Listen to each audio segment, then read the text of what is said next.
Ms. Clerk? Mr. Chair, that takes us to the Community Planning Group. It's item number 11, which is the Transportation Surtax Citizen Oversight Committee presentation. Okay. Ms. Manager, who will be handling that? Mr. Hayes? Yes, sir, Mr. Chair. Jeff Hayes, Transportation Planning Manager with Alachua County. In your backup, this is an item that will roll into tonight's discussion with the transportation surtax, obviously. In your backup, I included the materials for the Wild Spaces Public Places Oversight Committee that had the details on the bylaws and the makeup of that committee that was approved by resolution by the board. A couple of differences between that initiative and this one. One, Wild Spaces Public Places was a 2-year initiative, whereas this one is proposed to be 8. The scope of the projects in Wild Spaces Public Places, some of them were large, like the Senior Center, but lots of them were small, detailed park projects. The process, and I've spoken with the chair and the staff liaison for that committee, the process they would go through is they were getting reports from county staff, from F&A staff, as well as from the municipalities to roll into those reports, and you've had Mr. Riskin here to present those in the past. From everything I've understood from that committee, it's worked well with a couple of caveats. One is that that committee had a requirement, just to go over the basis of the membership. There were 2 members appointed by the County Commission, 2 members who had to be residents of the City of Gainesville, appointed by the City of Gainesville Commission, and then 1 representative appointed by the League of Cities. In the resolution that set out that actually you had to have 1 member of each of those appointing bodies to meet a quorum. So, for instance, if the League of Cities member couldn't make the meeting, you didn't have a quorum. So that would be an issue that maybe we'd want to address when we had a resolution for this body. One other suggestion would maybe be quarterly reports might be too much based on an 8-year term of this measure. So maybe twice a year, maybe annual, and those are things that staff can explore. But beyond that, the membership of the committee seemed appropriate, but if there are any members of the community, if I know the Chamber of Commerce has had an interest in this, and they stated that again last night at their meeting, we're certainly, as staff, open to anything. We do this kind of process routinely through our auditing processes, and we're able to handle it, and it can hopefully help the Oversight Committee craft their reports, and so the public has full knowledge of what the funding is being spent on. Does that conclude your comments? Because I would like to hear from the chamber and what they had to say. So if Mr. Latham would be kind enough to come forward, and either one. I like this one. He's out in the corner over there. Good morning, Ms. Latham. Thank you again for what y'all did last night. I was going to say thank you again for last night, but that didn't sound totally appropriate. So, okay, Ms. Latham, I'm sorry. Thank you, Mr. Chairman. Distracted us all. Kamal Latham, Vice President for Public Policy, Gainesville Area Chamber of Commerce. For those in the public who may not be familiar with the Chamber, we represent over 1,100 organizations, both for-profit and not-for-profit organizations, and collectively those members that we have employ over 70,000 individuals. It is our honor and privilege to come before this body today to share our thoughts about a Citizens Oversight Committee.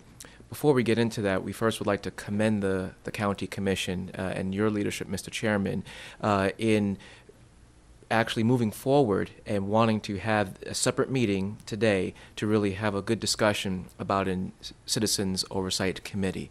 We think that the direction overall is a good direction. We think that there's a great opportunity here to demonstrate that transparency and accountability is important to being able to foster more trust between the public sector and private citizens. And for that, everyone should be commended. We have some ideas in terms of how to structure the Oversight Committee. First and foremost, we think that the committee should be provided with the appropriate authority and the composition and responsibilities so that it would be able to provide appropriate oversight for revenues and expenditures of the surtax. What we would suggest in terms of the membership, that it would be a 9-member board. 3 members appointed by the County Commission, 3 members appointed by the City of Gainesville, and 3 members appointed by the Alachua County League of Cities, and that each of these appointing bodies would have 1 alternate as well. So 9 total appointed members, 3 alternates. We suggest that there would be a residency requirement, and so those individuals appointed by the County Commission, that they reside in the unincorporated part of Alachua County, and those appointed by the City of Gainesville, they be residents of the City of Gainesville, and in like manner, those appointed by the Alachua County League of Cities, that they be residents of municipalities in those cities. One thing to, as a caveat for the appointment for the Alachua County League of Cities, we would suggest that that would exclude the City of Gainesville.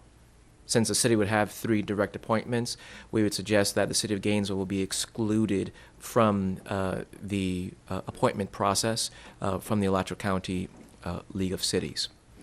Mr.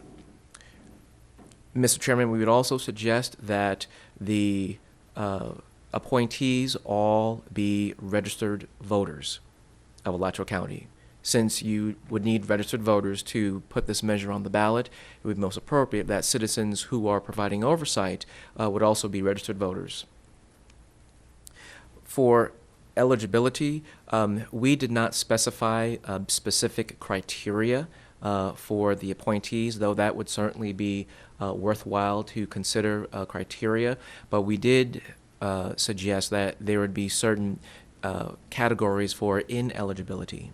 We would suggest that there would be no elected officials on this oversight committee, and that there would be no county staff or municipal staff on this committee, that these would be private, unelected citizens.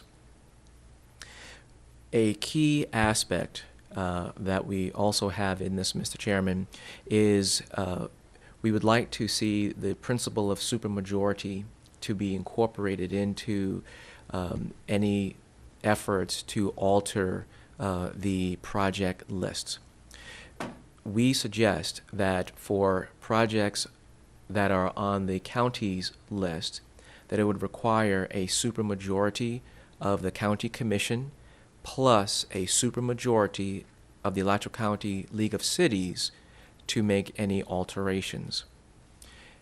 Also, if there are the projects that would be for for a municipality, for that affected municipality, if there's looked to be an alteration of their list, that there would be a supermajority of the city commission or the appropriate governing body of that affected municipality and a supermajority of the county commission. We understand that there are certain legal dynamics that may be involved in that, given that this is an ordinance, but we suggest that it would be most prudent to try to have the threshold for changing any project list to be as high as possible put forward. And if a future board would like to consider taking a different approach, then that will be up to a future board. But those are the key dynamics that we put forward. A lot of the other aspects are consistent with the language that's in wild spaces, public places, in terms of the operations and the mechanics of the oversight board. We would suggest that for recommendations and decisions of the oversight committee, that there's a provision that it's for a simple majority, but there certainly may be some types of decisions that this board may want to consider having a supermajority dynamic to be included for the decisions of the oversight committee. Some decisions that they may make or some recommendations may have a greater weight than others, and it certainly would be prudent to consider that there may need to be certain categories of decisions where a supermajority may be most appropriate. Also, for an independent audit, we were delighted to see that that concept was already included in the ordinance language. We would suggest that it would be made clear that it should be an independent audit by a competent and qualified accounting firm, an independent accounting firm. And so the goal of this, Mr. Chairman, is that Transparency and accountability will be very key to votability at the ballot box. The issue of trust is something that's been discussed a lot in the public domain. We think there's a tremendous opportunity here to have the county commission demonstrate that it's willing to be accountable to the citizens on an ongoing basis by empowering this oversight board to provide the oversight that is necessary to ensure there is transparency and accountability. And last evening, we had a wonderful discussion. We had a community transportation dialogue on improving road conditions, bus service, and bicycle pedestrian infrastructure in Alachua County. And we had a number of individuals who spoke, 10 individuals in total. And these were people who had different interests within the transportation our transportation mosaic here in Alachua County. But at the end of the day, a lot of people saw that there is a unique opportunity here to have a local funding solution.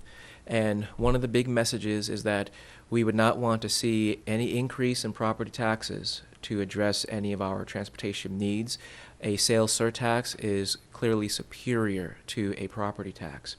And there certainly is a great opportunity here to do something that will be helpful to the residents of Alachua County.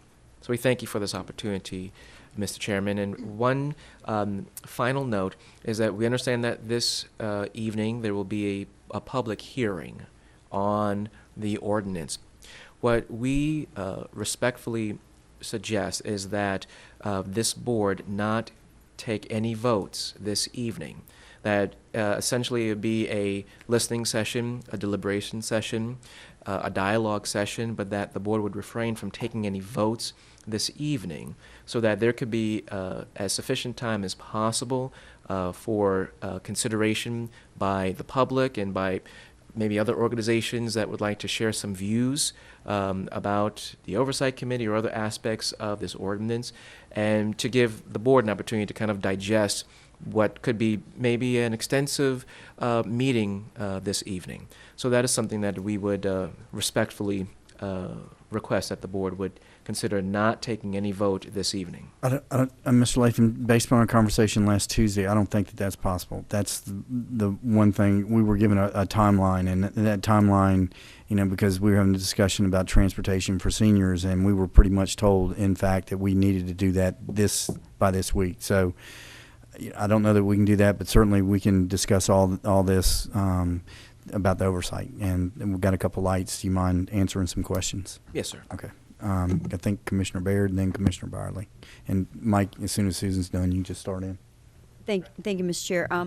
I don't have any specific questions, but I do have some thoughts that I if you have any other comments to that, and for the Board of County Commissioners, I would like to do that.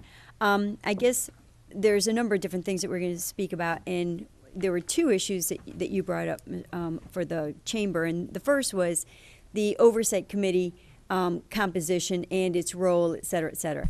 The second one is something that needs to be discussed specifically this evening, and that's the specific wording for the supermajority elements of any changes. And that is definitely going to be something that needs to be discussed and vetted tonight when that discussion comes up, because I think that's going to be for this evening and not necessarily for the Oversight Committee, which has a bit of a different role. So I just wanted to make sure that we had those two things kind of, broken apart, because I know you're here for one message, but there were sort of two subjects that we were discussing at that point. So we can put the supermajority aspect of that, and that's also something I agree with as well, and we'll bring up this evening. But then that's separate. Now, coming back to the Oversight Committee, first of all, I want to thank the Chamber and all the citizens that have decided to participate and become involved in something that's one of our biggest challenges as a county, and those are our transportation road situation. One of the biggest factors that we keep hearing whenever I speak to different groups and individuals, they're getting closer to feeling much more comfortable about this whole initiative. But I think one of the elements that's going to be a critical piece of this is the trust factor. And that trust factor is going to be resolved up to a point, number one, with that supermajority element that we put into tonight's language for the actual ordinance itself, but also number two, recognizing this oversight committee, somebody that's going to be able to, or a group of people that have in-depth knowledge that's going to be able to oversee everything that's done in this particular ordinance. And the more inclusive we are of all the different groups, whether they have smaller populations, larger populations, but the inclusivity is going to help bring it over the top, which is really 50 plus 1 when you really think about that. And to see a diverseness in membership, which is one of the reasons why I also support the number of members and or the composition of that, because again, it's inclusive. And even though it may not be 100% representation in terms of population wise, it has a different set of eyes, and that trust factor that you can recognize that it's going to be a group of people to make sure that this oversight element is in there. So there's a number of questions that we need to address as a body here, and I just want to go over them real quickly so we start recognizing, and we fortunately had a good discussion about a lot of this, the county manager and the county attorney, because the more we can know up front and the more we can have done before the actual vote itself, I think the greater the possibility and probability of this passing, because people will know all the parts of the puzzle. There will be no unknowns, none of this fear factor element, and if there is a fear, then let it be known why that fear is there, or maybe it could be modified before the actual vote itself. We have a little bit of time, but the more that we set up front, the better. The first of all is the number of members actually, even before that, do we determine this oversight committee before or after the ordinance is voted in? My thoughts are the more we know beforehand, and that we know who is going to be on this oversight committee, how it was chosen, how many members, the whole detail of it all, the easier it's going to be for people to increase that trust factor. And that trust factor, again, keeps being the critical component of what I think is now the next step to this whole thing. So in talking to the attorney, we recognize that you can establish this committee as soon as 10 days after we vote on the ordinance, which if it is tonight, it would be 10 days from today, which would be June 20th. It's not to say we're going to do it June 20th, but to say that we have any time between June 20th, if I'm not mistaken, Ms. Attorney, to January 1st to make sure that we have to have this in place by then. And again, my thought is before the actual vote itself, so we can see clearly what we are voting for and who is in charge of what parts of it. So that's one thing that we have to determine as a body. When do we go ahead and set this up and determine the details of it? Number two, the number of members to have on this and the breakout. As we see here, it's 3 for the county commission, 3 for the city of Gainesville, and 3 for the League of Cities, for them to choose 3 other League of City members to be, or not League of City members, that they choose the other 3 members for this committee. And one of the other thoughts, just for your consideration and for our discussion purposes, that's what we're here for, is the other possible would be 7. And 7, something to the effect of 3 county commission, 2 city commission, and 2 League of Cities. That's the other makeup, as opposed to having more or less. So that was one of the other thoughts. 9 seemed to be a little bit more on the simpler side in terms of, is it 3 now the county has more weight, 2 and 2, or is it just 3, 3 and 3, something of that nature. So those are just, again, food for thought, consideration. Then the other question that we have as a body is, how long will these terms be? Will they be, I think 8 years is way too long. 8 years for an oversight committee to commit for something is extreme, I think. 2 years seems a little short, so I was thinking 3 or 4, and if it were, for example, 4 years, you could have, and I'm just doing this as a let's pretend. Ooh, 4, I get it. It would be 2 terms. Sort of, exactly. But and we have to think of all these things. But let's say if it were 9, it would be 4 would be voted in for a 2-year term and 5 would be voted in for a 4-year term. So we would have, again, a staggered approach. So that way we would never have, 9 new people or 7 new people or whatever the case may be, and that we could stagger it a little bit similar to how we do with the county commission staggered voting ability there.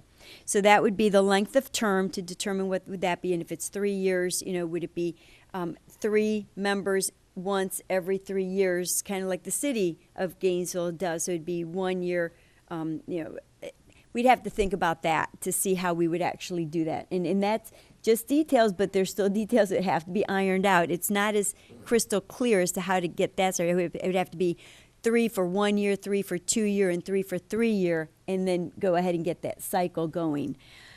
And then, of course, comes in the big question is, do we want to set up criteria for these appointed officials? So if it were the 3, 3, and 3, so the county commission, city commission, League of Cities then determines one accountant, because this is an audit, one accountant that has a clear knowledge of numbers and financing principles, et cetera, et cetera.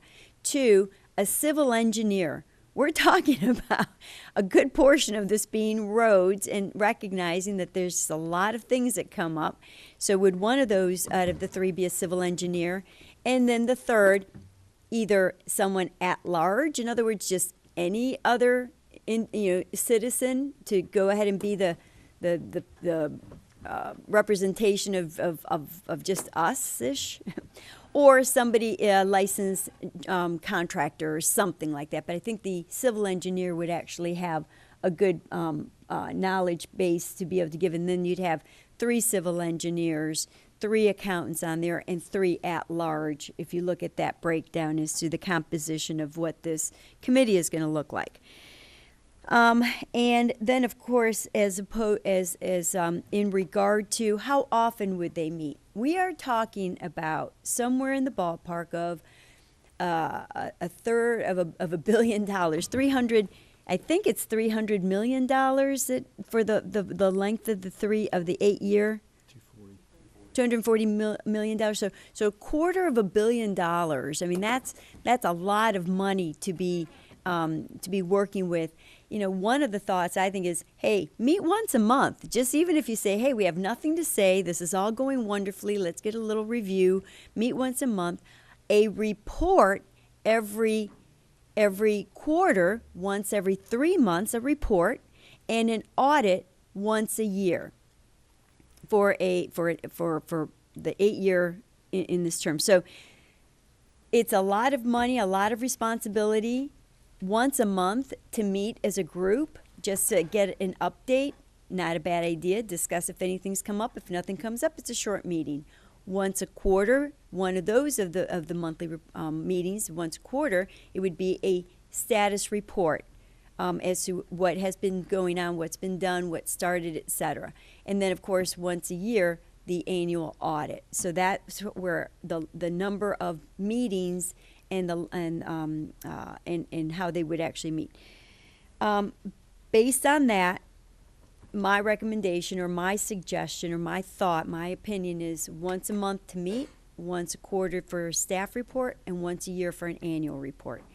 I think a certified public accountant, somebody, and a civil engineer, and someone at large as the qualifications for those appointments.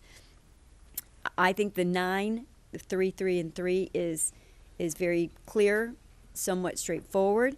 I'm open for the 7-member with a 3, 2, and 2, and I think those are the main points that I have for all of us to determine. Oh, and the one other thing, to go ahead and set a goal of determining this oversight committee by August. And that way it's getting, in the start of the primaries, you'll determine who the candidates are going to be, kind of in the mind frame of the voter. So we and or all of us have also September, October to go ahead and move forward with discussing this issue with all the knowledge and all the pieces of the puzzle, so we can see the clear picture as to what we have in mind for this transportation surtax. And with that, I conclude. Thank you, Mr. Chair. Thank you. Thank you for being with us this morning. Appreciate your input. All the suggestions you made sound reasonable to me. I'm pretty happy with the model that we have used previously. I say all your suggestions seem reasonable with one exception. I do have some concerns about the 3-3-3 split. And I really didn't come into this with any strong opinions whatsoever. I mean, the role of this committee will be to make sure that we're following the law and to have an independent set of eyes with an independent professional audit to give the public some confidence that it's not simply self-monitoring. If we're going to designate appointments from different political jurisdictions, I don't share the same perspective as Commissioner Barrett. I think it's very important to make it roughly representational. If you don't, then you're just opening the door, I think, to concern, criticism, skepticism that there's something political going on. It's not an appropriate representation of the community as a whole. And if the League of Cities represents less than 10% of the population of the county, then we should strive to try to make it roughly proportional. Other than that, I don't care what the numbers are. We may find ourselves with a bit of a challenge staffing this committee and getting quorums every meeting as we move into it.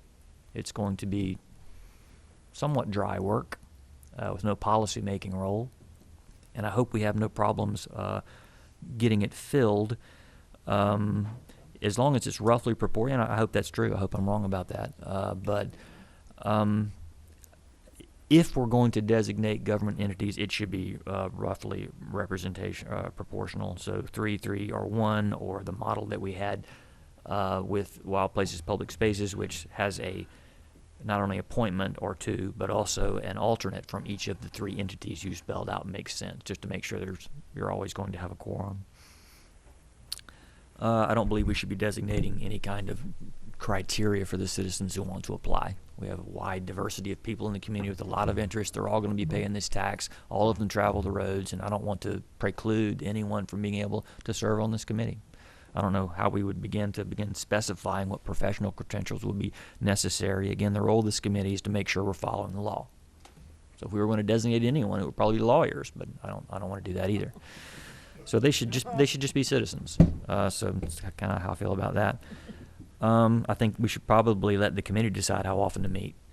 They will get into it. They will assess what their workload is going to be, and in coordination with staff, they can meet however frequently they think they need to meet, rather than spelling it out in advance. That seems like a reasonable course of action to me. And then lastly, I don't think we should appoint anyone before the election. It seems presumptuous to me. Telling the public we're going to go ahead and appoint a committee because we know you're going to pass this. I think it's more appropriate to wait and see if the citizens want to pass this tax on themselves. And if they do, we should tell them this is part of what's going to be, is that we're going to appoint an oversight committee, and this is how it's going to be comprised. And then we go through the work and effort and time of making those appointments if and when it passes. So those are my thoughts. Again, I don't really have any strong views about how the committee is structured, other than if we're going to designate political jurisdictions, they should have representation that roughly mirrors the makeup of the county. Thank you. Hutch. No, it's Chuck, I'm sorry. Thank you, Mr. Chair. I guess, I'm not really hung up on the committee process, but how do you get 3 members from the League of Cities when you have 8 or 9 municipalities? I don't understand that. I don't know how you would select folks, because you got everybody have an interest in the municipality, and I'm sure that they would want someone from their community to be represented. So that's just a question. I was just wondering how would they figure that out as a League of Cities, if they're going to only have 3 members on this, and how do you get them to get a consensus of who to vote for to serve? So that's just one question that comes to mind.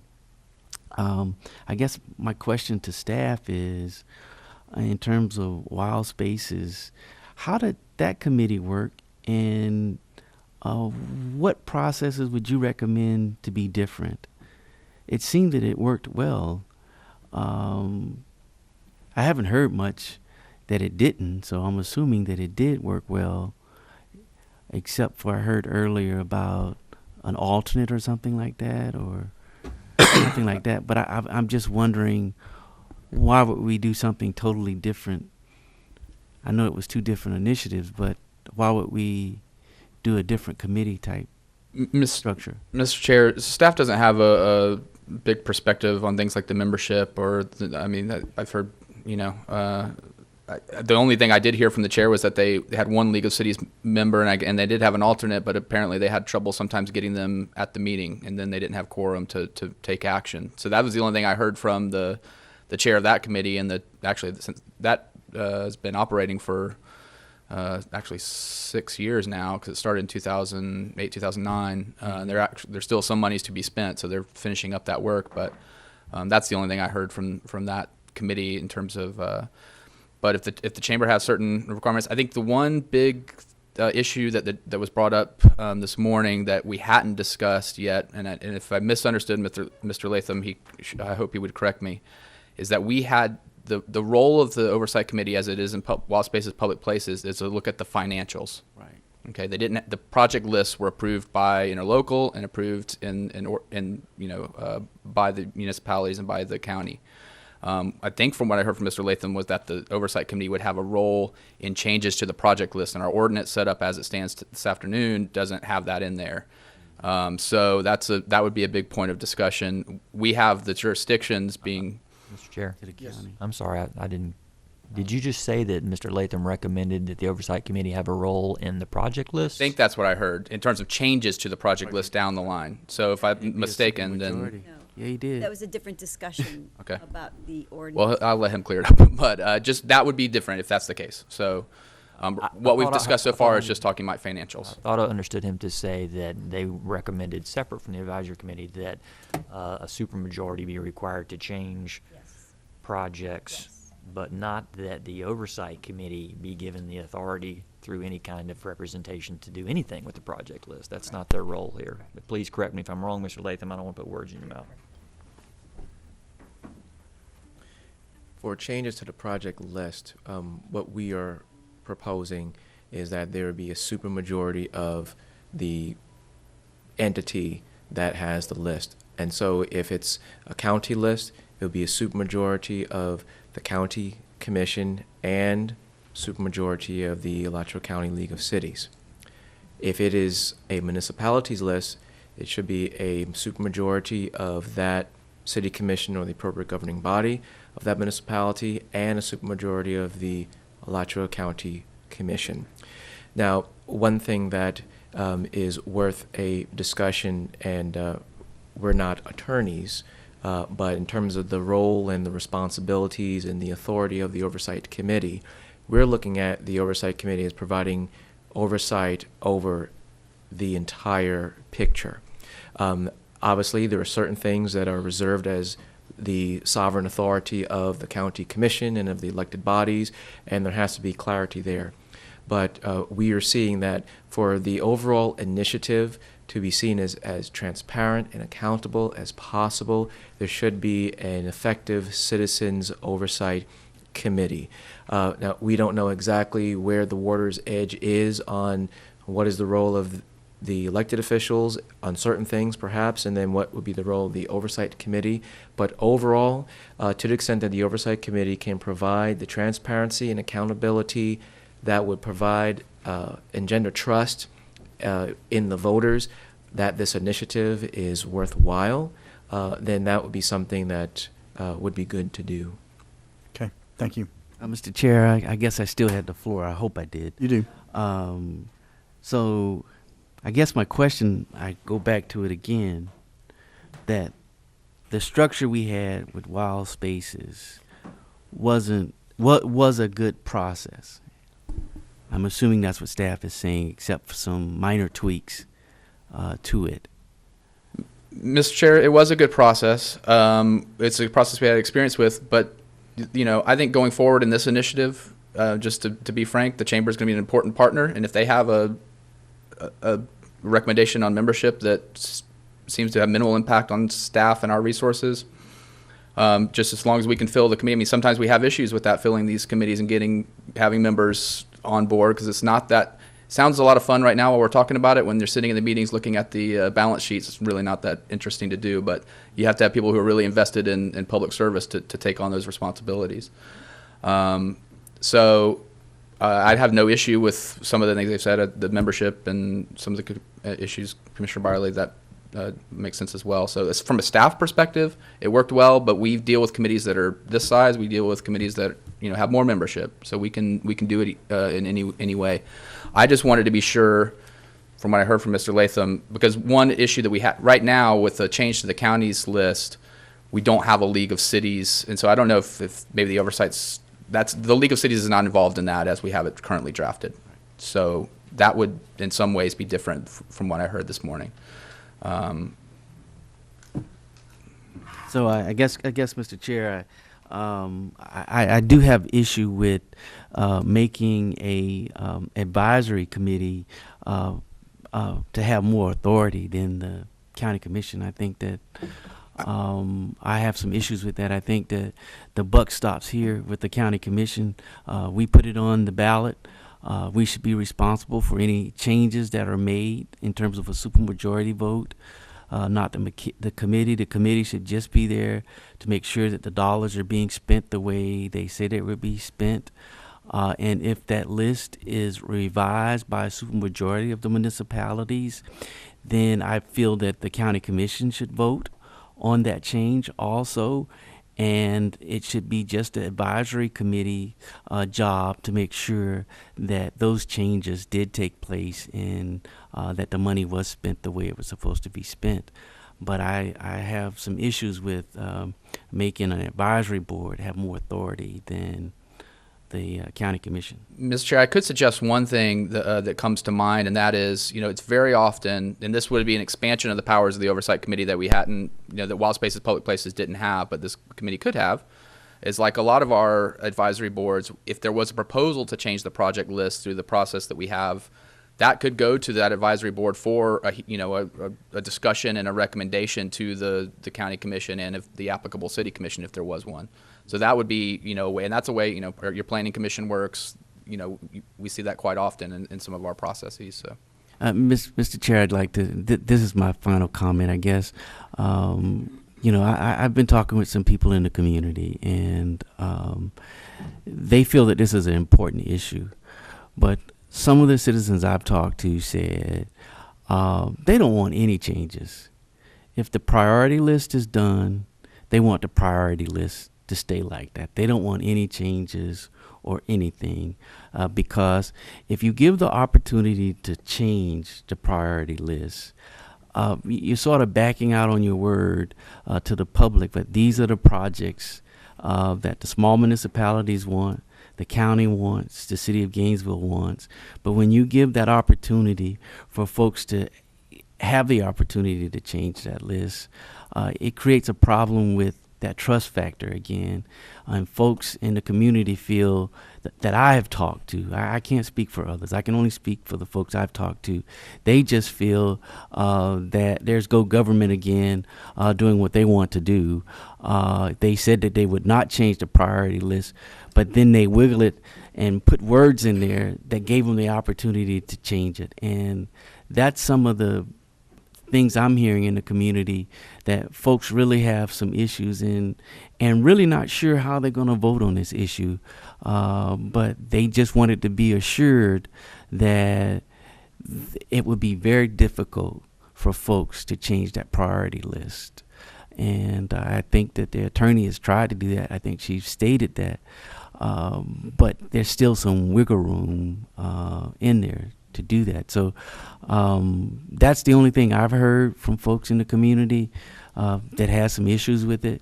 And I just wanted to share that with my fellow commissioners and just to state that for the record that that's how some people feel. Mr. Chair, from a county perspective, and I can only speak to, we have a methodology that we've set out for this 95% of the funding that we're talking about, the lion's share of the funding that we've been talking about for 6 years. And the change in that project list has been the same. In terms of, how we actually initiate the projects and do design, and, we need to be able to spend we're going to start 3 or 4 of them at the same time in terms of doing design. Well, okay, or combine, we got one that's at number 1 and one that's at number 5, and they're right next door to each other, and we can get a better contract if we put them together.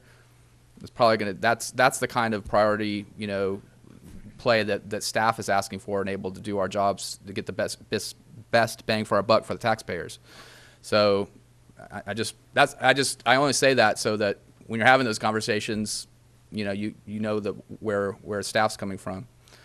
I just think that, Mr. Chair, I don't think you're on, are you? I think, Mr. Chair, Mr. Chair, that, some of the citizens just feel that the money is not going to be spent the way it's being spent. And that's just, I don't know, I've talked with several individuals and tried to tell them that that's not the case, is that there is a priority list, and we would hope that they would follow that priority list. But I did indicate to them that those commissions do have the opportunity to vote to change it, and that can happen. And that was some of the reservations that they kind of had, some reservations about, is that if you give them the opportunity that they can come back and change it, but they have to have a supermajority. But that's the mistrust, I think, that citizens have. So if the list is going to be a definite list, and they sure that that's what they want to do, then I don't think it's going to be an issue. But if it does, and from what I'm hearing, it gives them the opportunity if they do decide to change it. So The one thing that does not give them the opportunity to do the way we have it drafted now, and I think this is what I hear from people, is they don't want projects added that aren't written down on that list. Right now, Right, they'll be yeah. able to look at every city and in the county's list and see every project that could potentially be done on there. If they have a problem with it, that would be something to bring up. But the issue that we've put a pretty high bar on that would require it to go back to the county and the municipalities is that they can't add a new project that We can't wasn't do it. envisioned. We can't do it at all. So, yeah, I understand that, but they don't understand that. all right. Well, that's our task until What we November is to make understand it is what the plain general what's public being proposed. understands, and that's the issue here. It's perception. So, anyway, thank you. Ms. Attorney, you want to get in? I just wanted to caution the board, Mr. Chair, we're discussing the Oversight Committee. This was not tagged along with the public hearing on this, and I don't want any citizens not to have the opportunity who are coming for the public hearing tonight to participate in this part of the discussion, which directly has to do with how the ordinance is structured regarding the list. So, But we can discuss the oversight without conflicting with anything, because that was on the agenda. yes, you can discuss the Oversight Committee, and to the extent that the Oversight Committee may have something to do with the lists. Okay. But I wouldn't want to get too detailed on how those lists operate through the ordinance. Okay, Hutch, and then I'm going to interject. Everybody's been So, through. Mr. Hayes, let's assume that you are in charge of the putting together the agenda for this committee, that you have that unfortunate task. Let me ask the things that you think would be on their agenda and the things that would not. First of all, would priority lists be on their agenda, priority lists of projects to be done? Would that be presented to this committee to make recommendations? Well, that was the latest response I had, Mr. Chair, to Commissioner Chestnut's response was that is something we could add if there was a proposal to change a priority list in terms of asking for a recommendation. Okay. Wh- Would design plans, in other words, when you guys have a 30% or 60% design plan, would you take it to this committee? No, sir, Mr. Chair. We have other committees that we look at design plans for. Would bid documents be taken to this committee? No, sir, Mr. Chair. Would construction contracts be taken to this committee? No, sir. Would financial statements of the revenues that have come in and the expenditures that have been made be taken to this committee? Absolutely. Would transit routes that are being suggested be taken to this committee? No, sir, Mr. Chair. Would ridership levels or fees or waivers of fees be taken to this committee? No, sir. Okay, so far, they would look perhaps at priority lists if we're talking about changing it. They would not look at design plans, not at bid documents, not at construction contracts, not at transit routes, not at ridership fees or anything like that. What they would look at are financial statements of the revenues coming in and the expenditures that have been made. Mr. Chair, as it's been envisioned, and this is my understanding, Wall Spaces Public Places, there would be an item where we talk about the revenues that came in that quarter. There'd be an item where we looked at the expenditures from that quarter from the county and each municipality. And I think the most important role of that oversight committee is to look at those expenditures and to say it was on project A, B, and C. Yes, those are projects that are on the municipality or the county's list, and report that back to the county commission. So in reality, this oversight committee is only looking at this list that we're probably going to adopt tonight and that the other cities have already adopted, and your categorization of where monies were spent. So somehow the county is going to tag each dollar that's spent, and the cities also, and tie it to one project or another on that list. And that's really their only job, is to compare those two and make sure that there's no dollars that accidentally flowed from any of this sales tax to any other project in the county. That's Okay. the most important job, and it is an important job. And we saw an example of Wild Spaces Public Sure. Places and Hawthorne where that committee had Well, played a role, and it worked Yeah, I out just well. wanted to be clear, because I think people may be assuming by putting civil engineers and all this other stuff on the list that somehow they're going to have anything to do with design or contracting or any of that. They're not. And so I think any citizens are capable of looking at one list and looking at a list of expenditures and comparing the two. So I don't see the need to have a lot of specialized expertise on this board. As a matter of fact, I'm in favor of a relatively small board that is likely to meet, because my bigger concern is that you get 9 people on this board and they drive in from the far corners of the county and they sit there and they go over a fairly dry document and PowerPoint presentation and they say fine, and then they do it again the next month and next month. And I think you're going to have serious quorum issues after a few months of that. And I think it's going to take some very committed individuals. So I'm in favor of the relatively smaller board that was the Wild Spaces Public Places with that formula, and with the notion that all of these other things, which I consider much more important, for instance, one of the big arguments that happens in this community is whether a road has bike lanes or sidewalks, or whether they're wide or narrow, and whether there's landscaping or not. None of those issues, which have tremendous implications in terms of costs and so forth, are going to be discussed by this board. And those are decisions that ultimately seem to generate the most heat in terms of arguing about what's going to happen and how much money are we spending and that sort of thing. I'm watching it now in Southeast 4th, where there's 5 or 6 different proposals out there, none of which are perfect, and there's a lot of argument about that. So I would favor a relatively small, relatively nimble board. An annual report is fine, and it would accompany an annual audit, and I think the two would go hand in hand. So however often they need to meet, rather than tying up staff and these board members in monthly meetings, I would say let them determine how often they need to meet in consultation with staff, because, again, it's not like you guys are going to slip up and suddenly start sending money to some other project on a monthly basis. I mean, that just seems so unlikely. So anyway, there's my 2 cents, and I'll put a motion on the floor whenever you guys are ready. Before I recognize Mike and Susan, I want to get a couple 2 cents in, and I think that part of this is about being pragmatic, and we have an outside entity that is willing to help us go forth and market this for us. If it's up to us, it won't pass. It just won't happen, and we need to do whatever we can to get as broad-based support as possible. If it, I think a 9-member board or a 7-member board would help as far as it gets an additional buy-in. Especially if it's a 9-member, we get killed in the outlying areas. I don't think any of them have passed on any of the referendums in the past. And I think if this has a potential of getting a little bit more buy-in by having 3 members from the smaller municipalities, I think that's something that very much should be considered. Chuck, to your point about making the deliberations or the how would they feel about if it's 3 members and how would they decide?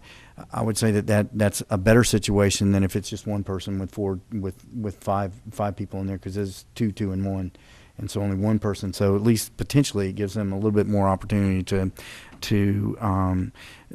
buy in. Mike, to your point about the distribution, the 5 member, which is 2, and 1, that's 20%. By adding one more member, it's 33%. And if it increases the odds of this thing passing, what's the harm? I mean, there's absolutely no harm in this and it's about being pragmatic as opposed to being idealistic, or I don't even know if that's the correct word, but I think that we ought to do everything we can to include the outlying municipalities as we go forward. As far as the defining of the positions, I don't think that's necessary. I think Commissioner Hutchison pointed that out pretty well as far as what their responsibilities, and I think anybody on that board will be capable of doing that. As far as the number of reports, I would think that quarterly is probably a little excessive. Either semi-annual or annually. The independent audit, I think that's imperative. As far as the registered voters on I don't know that that's necessary. The elected officials or staff, okay, that's fine. But what we're after here, more than anything else, and I know that we have this philosophical debate as far as whether we think that the people in the county trust us or don't trust us. I think what this initiative will hopefully do in making some of these changes, the recommendations as proposed by the chamber, I think what it gives us, it affords us the opportunity to get buy-in from as many different people as possible, as well as garnering trust. And I think that the trust issue is something, Commissioner Chestnut brought it up. I know I brought it up before. I think that we need to do everything that we can to cement the trust in the population as much as possible, simply because this is only going to be the first one of these. One 8-year term is not going to take care of the problem. And so whatever we can do to ensure the trust factor as we go forward, I think that's imperative. And Hutch, I know that you're about to you talked about putting a motion when the time comes. I would hope that you would seriously consider expanding the breadth of the committee, simply because it gives us the opportunity for more buy-in from the outlying communities. I just think that is extremely important as we go forward, because this is, it's our problem, but it's their problem too. And so hopefully, and you said not to get into the priority list. Is that correct? Well, I mean, his response was that was not something that they would be doing unless we specifically added it. And I don't see any reason to get into the priority lists. Well, I think. Board. I mean, well, I would think that it wouldn't hurt if as far as depending upon what we do as far as the priority list, if it stays the same, then it's not really necessary. But we're hearing that and Chuck brought up the point as well, that we're hearing that people have issues about what may happen with these dollars. And quite honestly, and I've expressed this to the chamber. We couldn't change the list if we wanted to. We tried. We couldn't. The list is the list. I understand that totally. And I've expressed that with members, members of the chamber, that how I believe it should be considered is we have a lump of projects that are going to be done in 8 years. And essentially, if we get those projects done in 8 years, we've done what we said we were going to do. And I don't see a way, but their point is, we may understand that, other people may not. There's a perception out there that that's not the case, and whatever we can do to make it as binding as possible, that we ought to consider that. And perhaps one of the things that we could put in the ordinance, and Kamal, I like your suggestion, and I know that you represent a number of voices, so you may not be able to comment. And I will tell you up front, I want to get this ordinance done as quickly as we can. You asked to wait on it. I think that we need to finish it up and get it done. Now, perhaps one thing that we can consider is if what we've heard from staff is that there might be opportunities for economies of scale. And we could put on on the list that the only opportunity for us to change, for a project to be done to move up on that would be if it's in conjunction with another one where we could get economies of scale. I mean, that's all I've heard from staff. So we could put that in the ordinance, and that takes care of the issue. So you brought it up. Maybe you can take that back to the members at the executive committee and see if that takes care of the problem. And in that way, we don't have to go to the League of Cities. We don't have to go because. And this was a question that I think needs to be answered. I don't think the League of Cities is going to have the legal authority to commit to bind all all the individual commissions. No. I don't think that they have that. So what it means is we will have to go to every one of the municipalities. And am I correct on that assumption? We can do an interlocal with the league. Oh, well, the league is not a government entity. Right. So we can't go and do an interlocal agreement with a non-governmental entity. We could. I don't even know what their ability is to contract. Well, my point, Mr. Attorney, would be that I don't think that they have the authority to commit their entire board in that process. That is something that came to me this morning. Yeah, and that would be a legal issue to discuss if it was going to be, if we're looking at some of the suggestions that Mr. Latham made as far as putting these in the ordinance with decisions made by the League of Cities that we could discuss this evening, because there are legal issues with that. Well, what I would recommend would be there be some qualification that it don't, like we've done with the other, you can't delete a list, something from the priority list, unless it's this. We can't add anything. So the only time, and somehow make it known that the only projects, these are the 8 years of projects that we're going to do.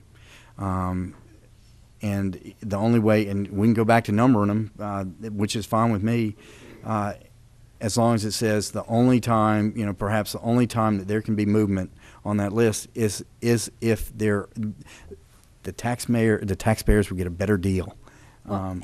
And Mr. Chair, we can go over, there are some limitations on changing those lists. There are limitations on changing their priorities in the ordinance, which will be discussed at the public hearing tonight, and I don't want the public to miss out on that. But to the extent that you have concern over the priority list with regard to the oversight committee, then an oversight committee has the ability of having recommendation authority to the board. And I personally have no problem with the oversight, and if that helps with buy-in, then fine. That's not an issue. And I think that we ought to do, instead of using what we think, within judgment, if there's a possibility to get more buy-in, I think that we ought to try to do whatever we can to accommodate it, and to not listen to this when somebody's willing to kind of take the bull by the horns and carry the message for us. I don't think that's necessarily the most productive strategy. Once again, I was being politically correct. So I would hope the maker of the motion would consider a larger board, so that hopefully we can get as much participation as possible. So having said all that, Commissioner Byerly and then Commissioner Baird. Confining myself only to the oversight committee issues, I feel very strongly that the oversight committee should have no policy-making role whatsoever. That is not the function of this board. They are there exclusively to make sure that the money's being spent in accordance with the law. That's their job, and that's the extent of their job. I don't care what the size of the board is. I think if we're going to start allocating again to different jurisdictions, the logic I think I hear coming from you, Mr. Chair, is that somehow that if we overload the representation from the small municipalities at the expense of the unincorporated county and Gainesville, that this will somehow help the thing pass. And I think I can make a very strong case that if it has any effect at all, which I doubt, it would be the opposite effect. I think there's a vanishingly small number of people who are going to know about the nuances of what we're discussing right now or care. They're going to care that there's an oversight committee, but whether it's 3 from Gainesville and 2 from the county and 1 from the League of Cities, there's probably 10 people who will care. And given that the overwhelming bulk of the population is in the city of Gainesville and in the unincorporated county, I don't know why you would risk antagonizing those folks by having it become apparent that they're being underrepresented on the board. If you look at the election results in 2004, when it failed to pass by 1 percentage point, and then in 2012, when it got shelled, there was actually very little change in how the vote happened in the outlying municipalities. They overwhelmingly voted against it both times. What changed was Gainesville and the suburban voters. That's the lesson we should be taking when we're thinking about how we want to include representation on this oversight committee. If it's an issue, again, I think we're probably making too much of it. But if we're going to talk about it, I don't want to build in through our actions the impression that we're deliberately underrepresenting Gainesville and the suburban voters who are going to make this pass. It's either going to pass or fail on their shoulders. They're the overwhelming majority. They're 90% of the people. So why would you tell them? And part of the issue is that to some extent people are already sensitized to that because that's what happened last time with the city of Gainesville. The city of Gainesville correctly interpreted what we were doing as city residents not getting their fair share of the money because they were paying more taxes into it than they were getting back from the way that we distributed the formula. So they're sensitive already to this issue of whether or not they're getting their share. I don't care if we have 5, 7, 9, 15, 40, but if we're going to spell out city, county, and the small cities, it should be fair, it should be representative. Otherwise, we're creating an issue that's not there right now, which carries risks to me. All it takes is one newspaper story and someone upset about it and coming down to our meetings time after time and talking about it to make it clear we rigged the ratios.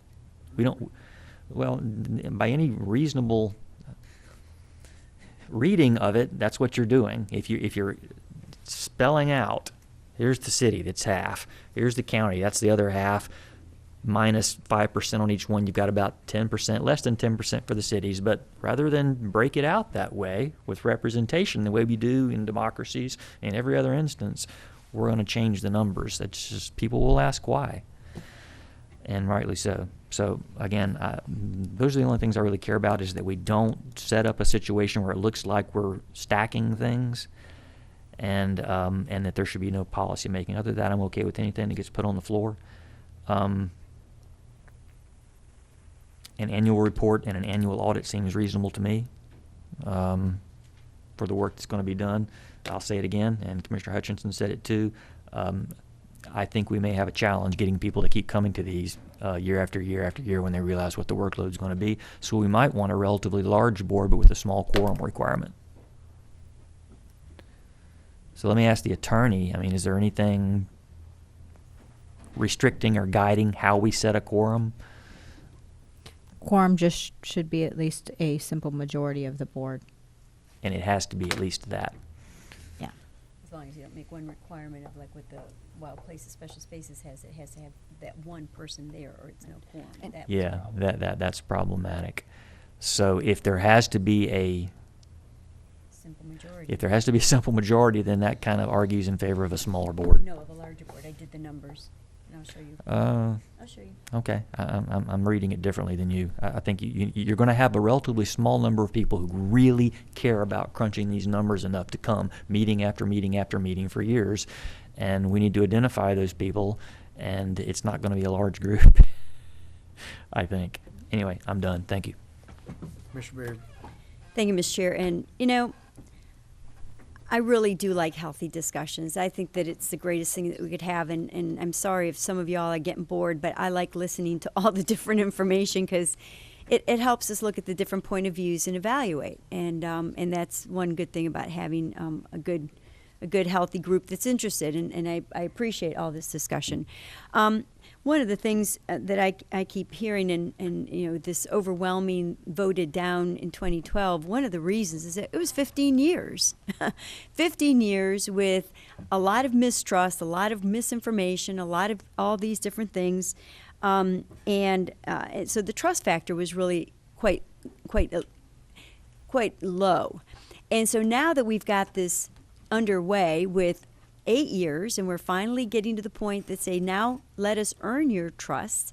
With these particular oversight groups, it's just one more piece in the puzzle to try and make this actually go through to solve our $500 million problem, and on an annual on a 8-year basis of $250 million. I think that the more trust we can put in this, the better. And I think that would actually, you know, go to say at least have a semi-annual report with a yearly audit. So with all of that in mind and recognizing and the numbers that we were talking about, if it's a simple majority that you need, if you had 5 members and you need a simple majority of 3, that would be 60% of the group has to be available. If you had a simple majority of 9, that would be 5 out of the 9, and that's 45%. So you need fewer people to make a quorum, and especially if you don't make a requirement of one particular individual that has to be there. So the probability of having a quorum gets bigger as more members are there to go ahead and say that there's a possibility, and that at least the right number of people will be there. If somebody is offering to do this, they have to recognize that there is a commitment. And I know some groups have much more difficult time than others, and I would hope that those that, you know, would be responsible for this, and I know it is going to be boring and dry, but again, that's why we have selections, and that's why we have special selections or appointments for these particular people, and we have alternates, so that if we don't happen to have the right quorum or the right, you know, issues, we've got at least in place all of this. But the larger the number, the higher the probability of having a simple majority there available to produce this quorum. So with that in mind, I will go ahead and at least go put down a motion to start working from, and that motion would be to have a 9-member oversight committee. I'm not going to put any details on that right now. If we want to go ahead and hash that out a bit, and that would, well, right now, just for discussion purposes, it would be 3, 3, and 3, 3 from the county, 3 from the city, and 3 from the League of Cities to vote in those members, to meet quarterly, have a semi-annual report, and an annual audit from an independent accounting firm. 4-year terms. Have it be a resident, no elected officials, nor staff. And that is my motion. The 4-year term. Staggered. 4-year term, staggered, every 2 years, with 4 members the first 2 years, 5 members. Excuse me. That's right. Yes, 4 members the first 2 years, 5 members the first 4 years. And that would create the staggered effect. If you just want to say staggered, we'll figure out how Perfect. how that would work. Fine, that's fine. But that's the idea. So when somebody hears what does staggered mean, it just means that you're going to have overlap. All right. So that would be staggered. Anything else? Any other questions? I would recommend, but it doesn't have to be in this motion. Oh. Do we have a second? Well, I'll second that. Okay. Okay. And for the 9 members, I would like to see if we could get to the point that we would say at least one certified public accountant in each of the groups. And then I'm not going to throw myself for the engineer, but I think civil engineers would at least be able to look at those numbers and make at least a little bit more of a rational thinking as to, do they make sense in terms of, is this the right thing to do, et cetera. So I still like the civil engineer portion of that, but I'm not going to fall on my sword for that one. Okay. And the CPA, I would like to, but that'll be up to everybody else. But at least for now, we're going to just keep it at this. Commissioner Hutchinson? I'm going to make a substitute motion just to help clean it up because I wasn't really sure some of that even fit in the motion. And my substitute motion is to create the Transportation Surtax Oversight Committee. 2, that it be a 9-member board, that 3 appointees come from the county, 3 from the city of Gainesville, 2 from the League of Cities, and 1 from the University of Florida. That the terms be 4 years, staggered terms, that quorums are a simple majority, that membership excludes current elected officials and staff of any of the cities, counties, but not of the university. That there are no geographic residency requirements. That there's no what do you mean? No, if somebody from the city of Gainesville appoints an Alachua County resident that's outside the city, I don't have a problem with that. And the same with if the county commission appoints somebody who lives inside the city of Gainesville, I don't have a problem with that. The meeting frequency will be determined by the committee working with staff, so they'll meet as often as necessary, and that they provide an annual report of revenues and expenditures according to law. So that's the substitute motion. I want to mention that I'm specifically excluding the audit because that's a separate item that the county does. This committee might review the audit and or have input into it, but it's not their responsibility to do the audit, and I think that should be separated out. So that's the substitute motion. We have a motion and a second. Okay. Thoughts? Mike? Okay, I guess I would like to hear an explanation of why we should have the University of Florida be one of the entities that has a set aside as an appointment. Well, They're unelected. They're just why? It seems like a new because wrinkle. I think the implications of transportation decisions, particularly the transit decisions to the university, are incredibly important. They represent, I don't know, what, 50,000 students, 10,000 employees or more. All of whom are residents of either the city or the county. Yeah, but I'd also like to have the university invested in what we're doing and what this is about. Clearly, the decisions the university has made in the past have both beneficially and done harm to our transportation network. And I like it better than having 3 appointees from the League of Cities. I think it is more representative of the political balance in this community. So I thought that was a reasonable compromise.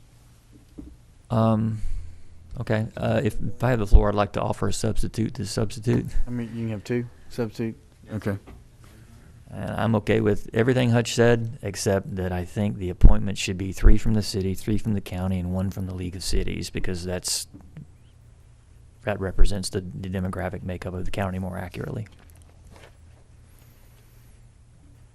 That substitute motion dies for lack of a second. Okay. Any further discussion?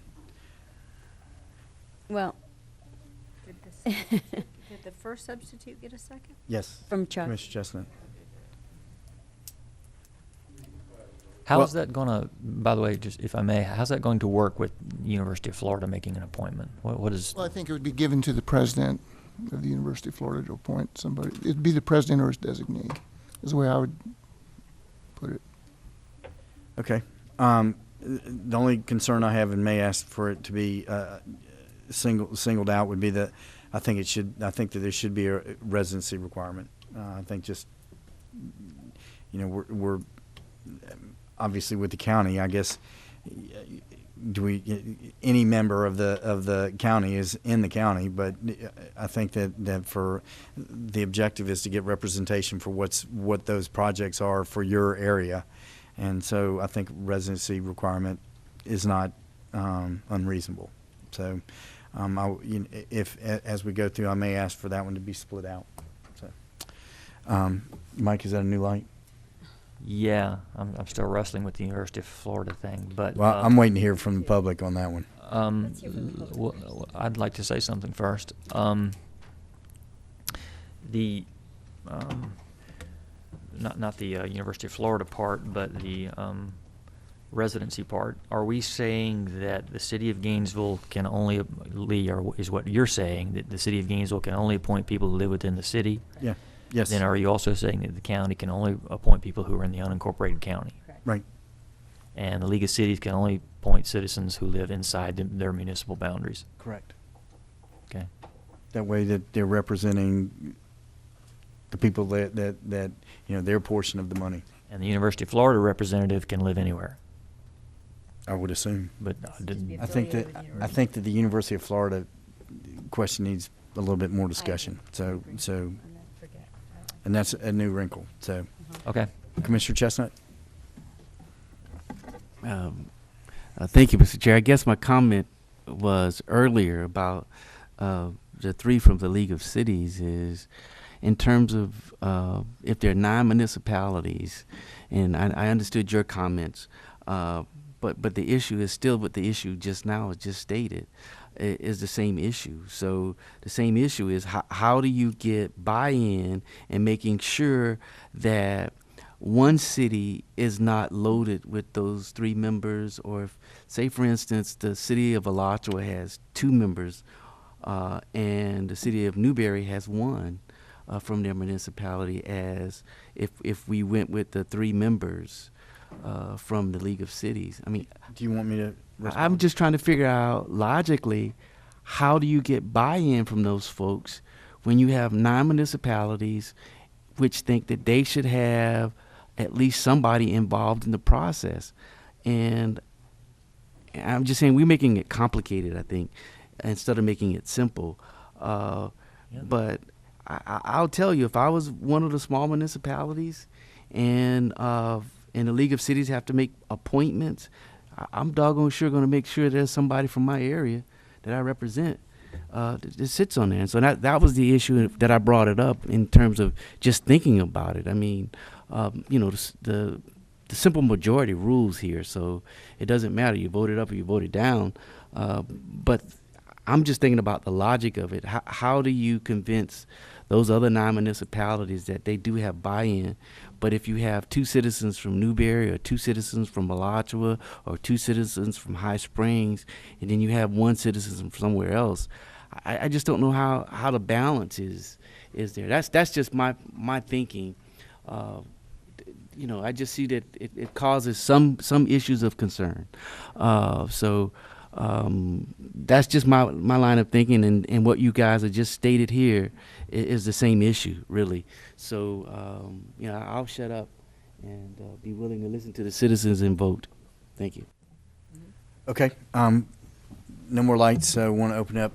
I heard the motion, and currently it's 9-member board with 3 members of the county, 3 members of the city of Gainesville, and 2 members of the League of Cities, and 1 member of the U of F. 4 years, a term to be staggered, simple majority, and the current motions that's non-residency. Was there? Meeting frequency to be determined by the committee and annual report of revenues and expenditures. Right, but that's going to be handled. That's handled. This one won't do the. That's a county commission issue, not this issue. I'm sorry, what happened to the no elected officials, no employees, yeah, and the that's registered voter? Did those? Not the written. I don't think. No, Not about the registered voter, but there could not be a member of. No elected, no Right. employees. That was part of it. Did you get all that, Bruce? No. I have Bruce Nelson, I want to comment on this very much, or support or not support the motion. I need to understand 2 things. Okay. You got to be a registered voter or not? No. You do not? No. Okay, the next. Current motion.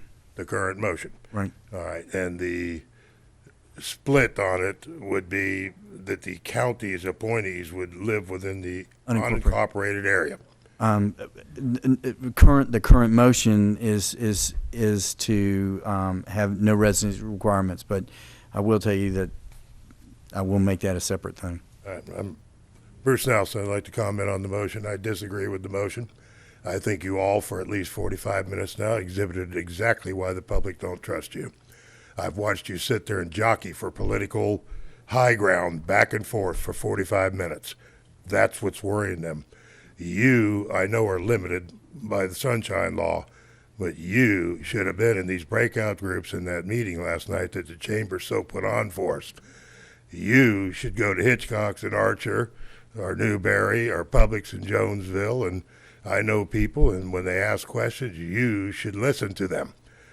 They recommended at the chamber last night, I was actually astounded by this, they wanted a large oversight board. And the reason they did, they're worried you're going to stack a small one. Okay, that is the biggest concern. There is a lack of trust out there. It's not what you want that matters at this point, because you're asking the citizens to vote for something. It's the same thing that happened when we went through our transportation issues with our summits, our consultant meetings. The citizens spoke. They weren't stuck, but certain political factions were stuck. And that's what you're doing again here. Do you realize what you've just done? This is not a fair balance. It's a oversight committee of how money was spent in the right place, period. It has a professional audit. That's what's really going to count.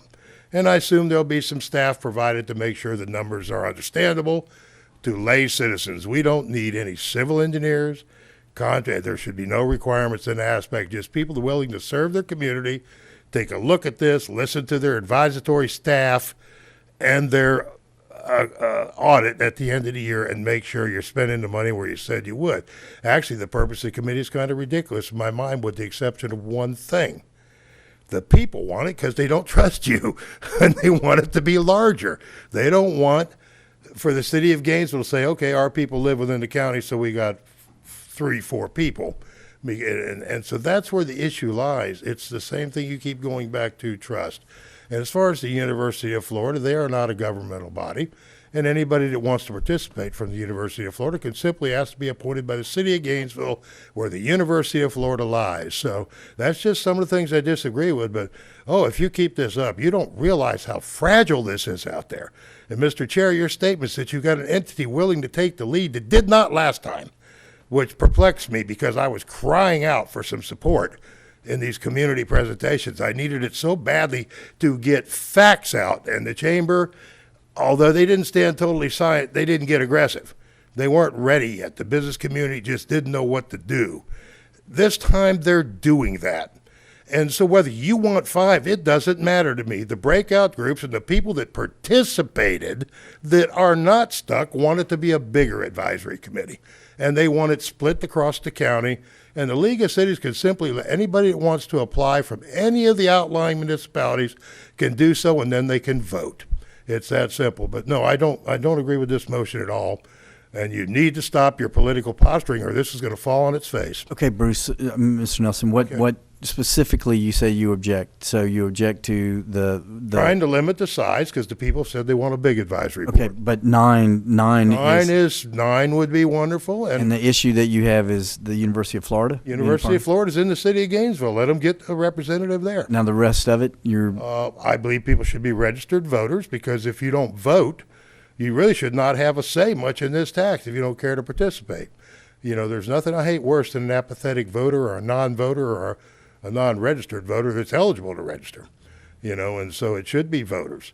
And they don't need to have any particular expertise other than they're willing to serve the community, listen to their advisors from staff, and then review the audit on a yearly basis. And they don't need to meet every month. The guys and staff, they don't know what they're going to spend month by month. It takes 6 months or a year. It's a waste of everybody's time to meet monthly, semi-annually at the most. So residency? They should be a resident of, what are you speaking of? The residency as far as in the area. In the area, sure. The city of Gainesville appointee should reside within the corporate limits of the city of Gainesville. Okay. The county's designee should reside within the unincorporated area of the county. Otherwise, you get the fact that all of the county and city representatives could be in Gainesville because Gainesville lies in the county. So it makes good sense. But I think you need to fall back and start over. And you are the ones now this political business needs to get knocked off. But you're in agreement on everything else. Some of it, but I've voiced my disagreements. Right. But I know how fragile this is out here. Right. And agree. I applaud the chamber for what they're done. They're the only entity really stepping up with power now. Yep. So be careful. Okay. Do you want to talk now, Chuck? No, go ahead. Okay. Yes, ma'am. I'm so new to this whole thing, but now I just graduated from Access, so Hey, I feel like I should say something. you stayed in a Holiday Express last Right. night, so. But I certainly agree. I was there last night, and thank you all for hosting it. It was, I think, very beneficial. It began to make people look at what was going on. Ms. Bloodworth, you want to identify yourself for? I'm Shirley Bloodworth. I am actually co-chair of the Community Coalition for Older Adults. Okay. Included in last night's conversation in the breakout sessions was how did we feel about oversight? And I agree 100%. Trust is such a serious issue. And the idea of a bigger board that does give a timeline when they will give feedback as to what is happening so that people can have this trust. The issue that came up last night that is just mind-boggling to me is that the city is going to support senior look at transportation. I'm having seniors call me and ask me if I will come and talk to them about the possibility of having transportation. Well, now, if the city is agreeing to that and the county is not, it's not going to be in the verbiage. I don't know where my head is on all this. And you'll never be able to add it in 8 years. Well, may I be able to explain it to you? Yes, don't talk about it now. No. Synopsis of the situation is the language that's in there allows for transit. Okay, the ordinance language allows for the transit. Now, the county commission, our project list has specified 95% and 5%, and we've gone out to all the municipalities. We've talked to the municipalities. We told them what we were going to do. They had buy-in on that, and so it's really at this point, as was explained, and Anthony and Cynthia did a great job with the city of Gainesville, and I know that they're going to talk to the individual municipalities. Right. They're set up where they can do it automatically, and it's not an issue. With us, it's an issue because we have to go back out, and unfortunately, it's just not enough time to do what we did to get to this point. So, And so that's explain to me, if you say that you cannot change the language for 8 years, and it's not on your language, how does seniors interpret that as far as the way how do they support this initiative? The best way to support it is y'all are going to get your that because of what the city and some of the other cities may do is there will be an opportunity for transit as far as in that route. The county, on the other hand, we will have to look at other resources in order as we go through our budget process to see what we can do to as we entertain this situation. The problem was just, Ms. Bloodworth, what it boils down to is, we've been working on this essentially for 2 years.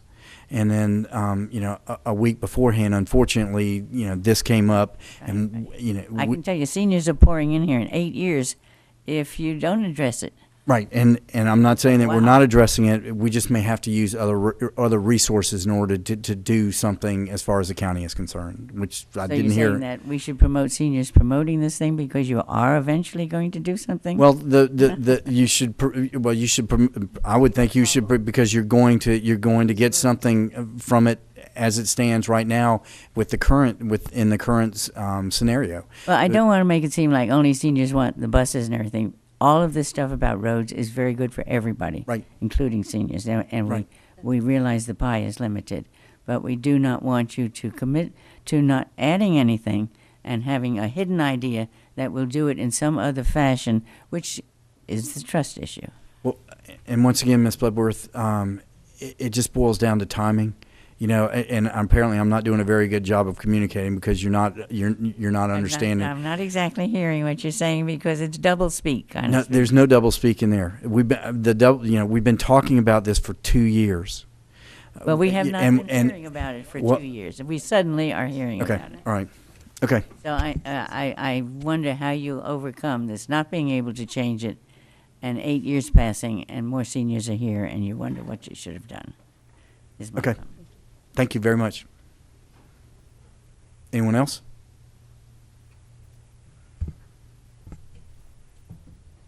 My name's Don Shepard, and this is exactly what has been painted in the picture for you.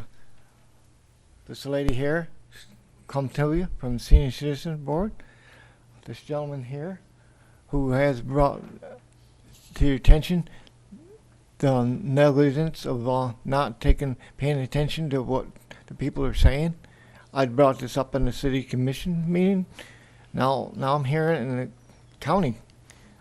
This is like stunning to me, because a lot of people are saying that the county is held to them higher than the city, and the respects of them following what the people want. And to hear this is like the lady said, double talk coming from Mr. Pickerson, and this is not resolving the problems. I'd like to address about the board. This here really hadn't get it resolved in this. From what I'm hearing from the back of the room, I'm not hearing a resolution to how it's going to be appointed. And there's been a lot of good conversation, but not a actual testimony to what is going to be. And that's leaving me as a voter confused to what you do plan on doing. So I'd like to hear that. Thank you. Thank you, Mr. Shepherd.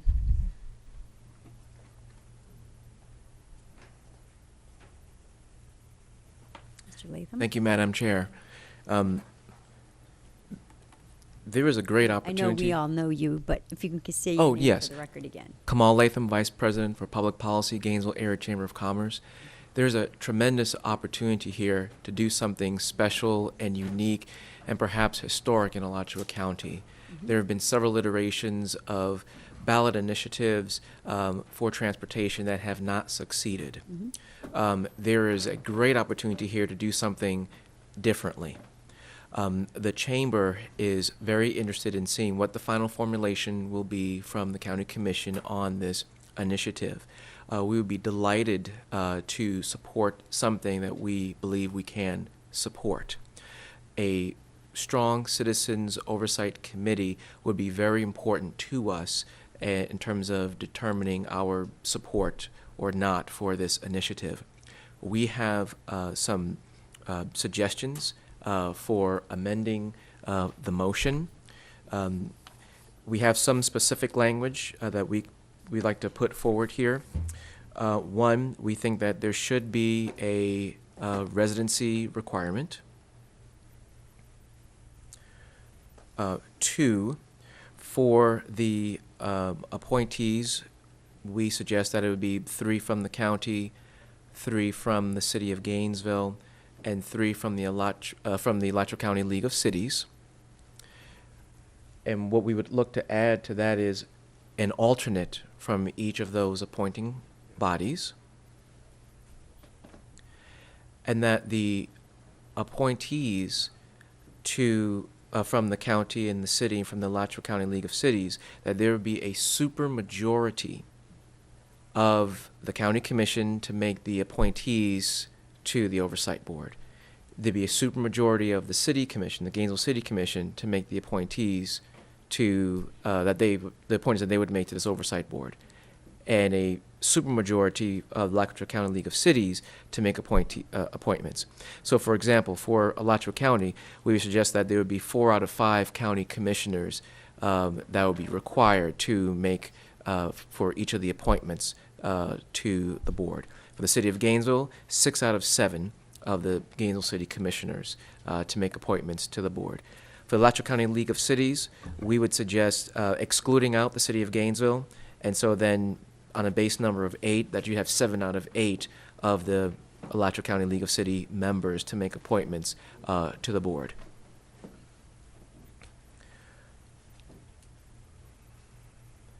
We would also suggest that there be a requirement for registered voters in order to sit on this board.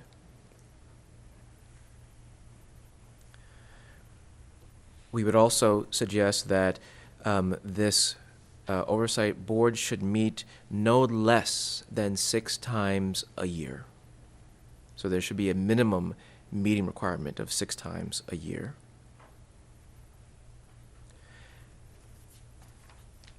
We do suggest that in terms of the audit, We were delighted to see that there was language in the ordinance about having an audit. We do recommend that the Oversight Committee itself issue an annual independent audit report for the public accounting of the transportation surtax revenues and expenditures, and that the independent audit issued by the Oversight Committee be conducted by a competent and qualified independent accounting firm.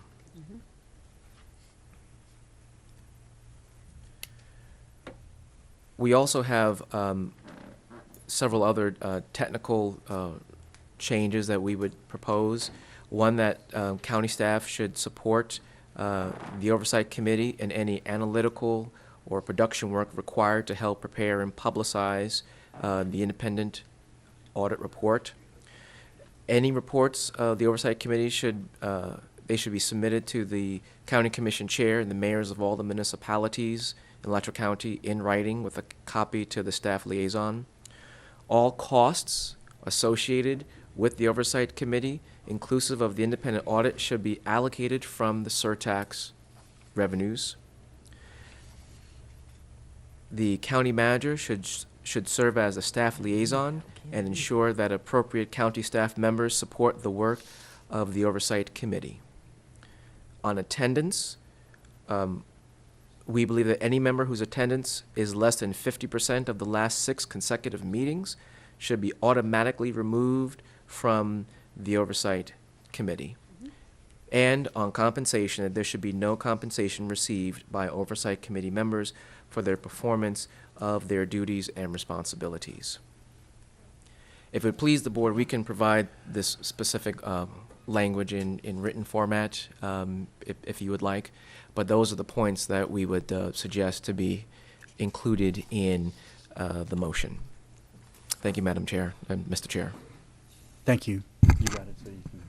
I do have it. And then, of course, it's always going to be a little easier, but just to recap to make sure, because I went ahead and highlighted all of this, there were a number of things. The majority of them were in agreement with what we had previously mentioned, except having the 3, 3, and 3, no UF represented, as it was stated before, have a residency requirement, have a, for the selection of the appointees, have a supermajority for each of those appointees from each of the governing bodies based on their numbers in their governing boards, with the League of Cities being a 7 out of 8, excluding Gainesville, since Gainesville has its own 3 members that they've selected. That the meetings be 6 times per year. That the minimum. Minimum. How many times? 6 meetings per year. In other words, every 2 months. So 6 times per year, and that participation requirement of 50% or greater be the minimum. Anything less than that, they be removed.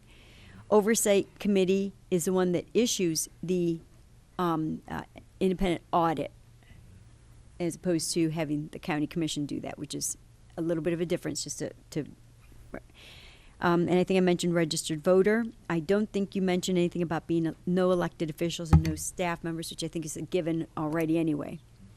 And I think that having an alternate for each of the different categories, the 3, 3, and 3, each of those groups have one alternate that they have assigned. And I think that covers just about everything you mentioned, Mr. Nathan. We would also add in for the county manager to serve as staff liaison. I don't know if that is boilerplate language that's right. a given, but for the county manager to serve as staff liaison and ensure that the appropriate county staff members support the work of the Oversight Committee. We're not familiar with all the interworkings of the county staff and how they interact with all the committees, but we just want to make sure that the Oversight Committee is not just off on its own and they're not able to get the support that they need from staff. And Mr. Chair, they did mention one thing that they just might need to be clarified on. It's not a big deal, but it's just something to clarify when they said something about funding this from the ordinance, whereas it can't be funded on that. So it's not that big of a deal, but I just wanted to clarify that I think the county attorney wanted to mention that would not be a possibility, just to let you know that it's no problem, but that was no. And the no compensation. Correct. No compensation for any of the members. That's certainly not a problem. We're agreed. I guess Commissioner Chestnut, or did the attorney want to jump in? You do. You're next. I just, first of all, wanted to clarify that the board has its own policies already established that apply to all boards, which have to do with attendance requirements, that staff, there's always a staff liaison that supports every board, and board reports that come out are provided to the commission. So those things would be, we could spell them out in more detail in the resolution, but the board does have policies that are already established for those issues. Okay. Thank you, Mr. Chair. This is an important issue here for Alachua County. And it doesn't matter to me what size the board is. A smaller board seems reasonable. A larger board, you just got to have more people there for a quorum. That's it. I would suggest, since there's a breakdown in terms of the percentage that each municipality, the unincorporated area, the city of Gainesville gets, why not do like the unincorporated, which would be the county? We say three. They get 3 members. The city of Alachua gets 2 members. The city of Archer gets 1 member. The city of Gainesville get 3 members. The city of Hawthorne gets 1 member. The city of High Springs get 2 members. The La Crosse community gets 1, or the city of La Crosse gets 1 member. The city of Micanopy gets 1 member. The city of Newberry gets 2 members, and the city of Waldo gets 1 member. That's a board of 17, and you at least need 9 members to have a quorum. Or you can do it this way: is 2 county, 1 the city of Alachua, 1 Archer, 1 Gainesville, 1 Hawthorne, 1 High Springs, 1 La Crosse, 1 Micanopy, 1 Newberry, and 1 Waldo. This gives everybody an opportunity to participate in an oversight board. I don't want to kill this opportunity based on numbers of a committee. Either 2 of these scenarios are fine with me, but we get buy-in. And as I stated earlier about 3 members from the League of Cities, I just have an issue with that, because you have 9 municipalities that feel that they're not going to get a fair shake at it. And that's all I'm saying. If they're getting a percentage of it, I do like the 17 member because it's based upon those percentages. My second offer would be the 11 members. So that way everybody has a buy-in, everybody has some input, and there's an oversight committee that represents everybody in the county in terms of municipalities. So I'm just throwing that out there. I think that that's sort of reasonable. I don't see the consensus here on this motion, I don't think. From what I've heard and listened to, it's only 2 votes for it so far. But anyway, we'll see. So Chuck, your recommendation would be representation from everybody and a little bit more representation from the city of Gainesville and the county. Okay. Mm-hmm. I shouldn't say percentage, but what I did was just divide it up. The city of Gainesville would get 3 members based upon the 43%. Mm-hmm. The county would get, which is 43%, would get 3 members. The city of Alachua, which has 3.74%, will get 2, and then those with less than the 3 would get 1 vote each. So, and that's 17. That's 17 members, and you have to have at least 9 members as a quorum. So that way, everybody feels that they're participating. Or you can reduce it to 11 members, and the county having 2, and the rest are having 1, and you still have buy-in from everybody else. So it's just a compromise. That's Commissioner all. Chestnut, I have a question for you. You said 17 members total, Yes. and if I'm not mistaken, it's the Alachua County Three. It's 3. City Okay. of Gainesville, 3. 3. And then each of the municipalities minus Gainesville would then be 8. Well, the city of Alachua would get 2. Oh, you're giving Alachua 2. 2, Okay, right, never mind. uh-huh. That's where my And you're one is giving the city of High Springs 2. You're giving the city of Newberry 2. Why? Huh? I'm sorry, I don't understand why you're giving them 2 and making OP 1 Percentage. of population. Then Well, the percentage that is broke down, I don't want to get into that because we can't discuss this from what the attorney is saying, but I would just use the chart that's in the ordinance. We can discuss the oversight. Membership, Yeah, we can discuss discuss- membership, but I can't. I don't know if we should be discussing the that's percentage of the breakdown. No, those are fine. So, do you conclude? Yeah, I can conclude, and- but I'm and just throwing something out there that, Whatever just we to can think get- about. Whatever we can make work, that's fine. As much representation as possible. If they were, if never mind. I'm It's just not saying my what I fault. heard that they said at the chamber thing last night, so, so, but anyway, I'm done. Okay, Susan. Excellent. Well, Commissioner Chestnut, I think that's awesome, and we're heading in that better direction of inclusivity, or in making sure that everybody has a, I guess, skin in the game, and I think that would help that. They're not going to make any type of policy decisions. They're just an oversight, but now at least the inclusivity is, I think, the key to that. If I could make my suggestion would be 3 of county commission, 3 of the city, and 1 of each of the rest of the municipalities, as opposed to trying to give. 14. So, We need a tiebreaker. we're not going to vote on anything. I I don't think. There's nothing for them to vote on. no, That's an even number, you need an odd one.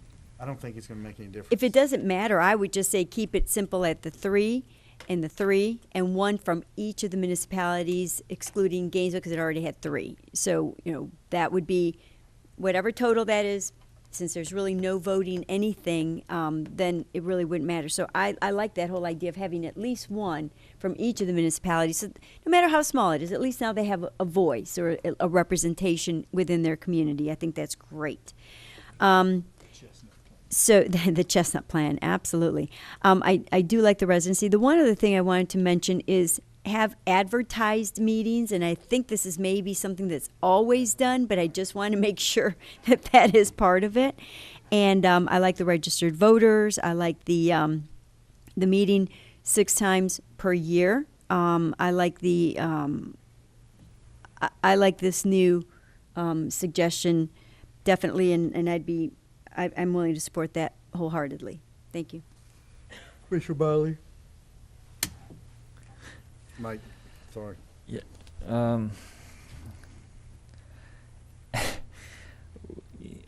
I really, this board is going to do nothing but, again, they have no policy-making oversight whatsoever. I just, all of this stuff really seems overdone to me. My only concern at this point is that we may be setting ourselves up for a committee that's not going to function.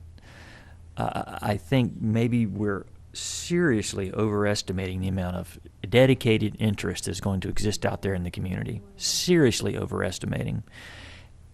It's going to be a challenge for the small municipalities to find citizens. They can't be elected officials, citizens, to drive to Gainesville, and what I'm now hearing is 6 times a year, which again I think is a big mistake. I think we should let the committee determine its workload. It may decide it only needs to meet once or twice a year, in which case you're far more likely to get a quorum rather than if you have to meet every month and do a little bit of work for having come down here. So I don't care, 14, 15, 70, whatever. I don't think that we need to create new rules. I was going to make the point the attorney did.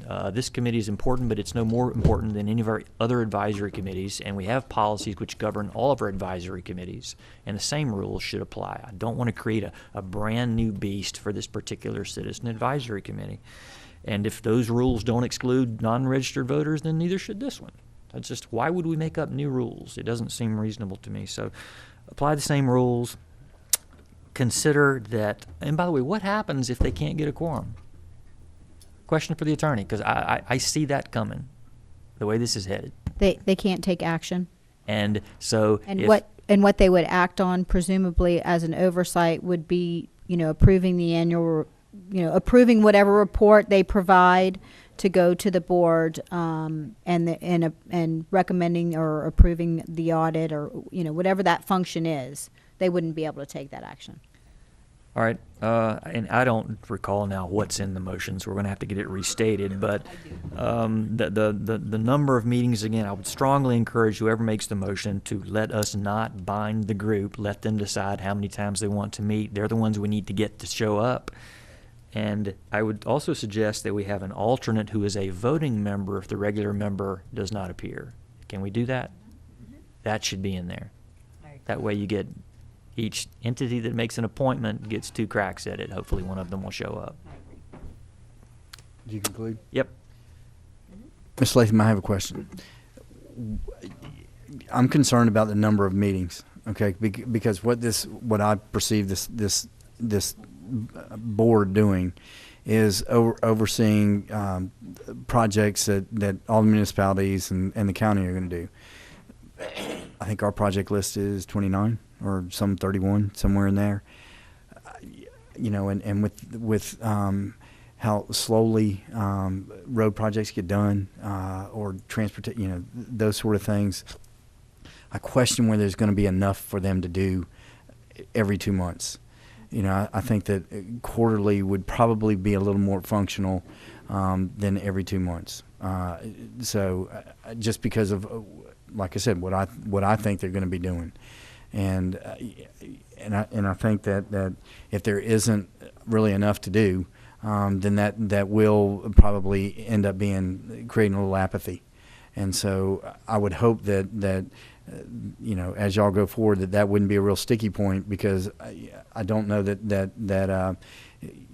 that's what, a few less meetings, 2 less meetings a year. And I think that's probably, what we're concerned about is where the money goes. And how the projects are done, and I think that can be handled in 4 meetings a year, and obviously the budget, but the audit is 1 time a year, and they can always add meetings if they need to add meetings, but if they're meeting and they call them off, then what's going to happen is whatever the number of people are on this board, they'll say, well, I don't need to be there, we call them off. So I think that we need to think about that going forward, as far as we want it to be an effective committee. We want it to be a committee that does what it needs to do, and I don't think we want to create a situation where there's not enough to do. And I question whether every other month is probably a little bit too much, too often. So that would be my one concern. I think that they do need to be a resident of the area. I think that's important, and if it's 14 members, that's fine. If it was policy decisions that they were making, then I think it would be a different matter. But this way, they can't change they can't change the list. They can't change the who gets the allocation. So I really don't think that that portion is a big deal. And Commissioner Barley brought up the fact that we're stacking it. Well, no, we just want everybody to have a vote. And if it was something where potentially it could make a difference as far as how things happened, then I think that there would need to be a little bit more consideration. So anyway, Commissioner Hutchinson and Commissioner Barley. I was going to ask Todd, so we put out an annual audit every year, right? Yes, Mr. Chair. The county has to comply with Florida Statute 218.39, which does require an independent annual audit of the county. The audit report is a review by the external auditor for the county as a whole, including all 5 constitutional officers.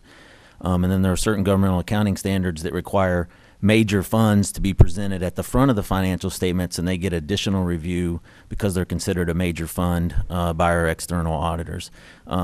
Any voter referendum approved surtax would obviously, even if it doesn't meet the matrix, there's a matrix that you have to go through, and this would obviously meet it because of the amount of revenue. But even if it didn't, even in the latter years of Wild Spaces Public Places, as the money was spent and the program had more or less ceased from collecting revenues, it was still reported, the spend down of that is still reported as a major fund at our discretion, so that it's in the front of the financial statements and very clear and transparent that it went through a review process from our external auditors. This particular surtax would go through the exact same process.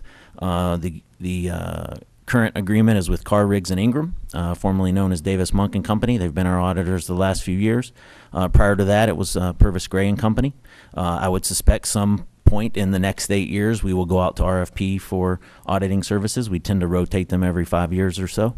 But I can assure you that this surtax, again, the surtax, the clerk of court office is the custodian of county funds. The Department of Revenue would transmit these proceeds to the clerk's office. We would retain them in a trust account that earns interest until the appropriate authorized expenditure is authorized by the county commission to be dispersed. Prior committees, whether it be Wild Spaces, Public Places, or Choices Advisory Board, my office has presented monthly, quarterly, semi-annual reports to those different bodies, and we would be happy in whichever direction the county commission approves this oversight committee, we would happily produce the necessary financial reports to this oversight committee. My concern was some of the language I heard that was somewhat vague, but that the committee would be doing an independent annual audit. And actually, the audit that we do, that you do, is independent of the county commission. I mean, it's another constitutional that's doing it, and you hire an outside firm, correct? That's correct, Mr. Chair. And have there ever been any problem? How long have you been involved in these audits? A little over 20 years. And have any of these audits ever come back with any black marks? Not in the 20 years, not in the time that Mr. Irby's been the clerk of the court. No, we've never had an audit finding or a management comment. Have we ever had any citizens even stand up and ask a single question during the audit review? Not to my recollection. It's normally a pretty dry presentation, even though I try and make it as entertaining as you can. Right. So I guess my concern is that there's a notion out there somehow that we need a separate audit, that somehow the audit that's being done is not sufficient. And I would question, have you guys ever reviewed our audits or had any questions about them at the chamber? Mr. Chairman, that is a very fair question, and we understand where the Commissioner Hutchinson is coming from. We are not in any way, shape, or form suggesting that there has been any problems or issues in the 20 years with the audits. However, we understand that there have been multiple times where transportation ballot initiatives have failed at the ballot box. We believe that it would be very important to the overall reception of such a proposed initiative to the electorate of Alachua County if you have a independent citizens oversight committee that is as robust as possible. Part of that robustness, in our humble opinion, would include the committee itself being able to issue an independent audit of the revenues and expenditures for the surtax. We believe that would be very important to the overall receptivity of this initiative to the electorate. Of course, the decision is yours, but at the end of the day, the voters have to decide whether or not they want to support this surtax. And any measures that this board can take to try to communicate that the maximum amount of transparency and accountability, which can help promote a higher trust factor with the electorate, any measures that you can take towards that would be wonderful. Thank you, Mr. Chairman. The way they did it in Tallahassee was they had a website that tracked all of the projects and all the expenditures to the projects, more or less in real time. And it seems like considerations like that are much more important to transparency and accountability than duplicating an audit that we already do every year and that we clearly have a good track record with. Mr. Chairman, we would say this, and the website is an excellent idea. And in all humility, we would say that when you are presenting this to the voters, it can certainly be a different message if you're saying that there is an independent audit that the elected officials are issuing, and there's an independent audit that the Oversight Committee, which is citizens, is issuing, which doesn't have elected officials and doesn't have any staff. It sends a different message.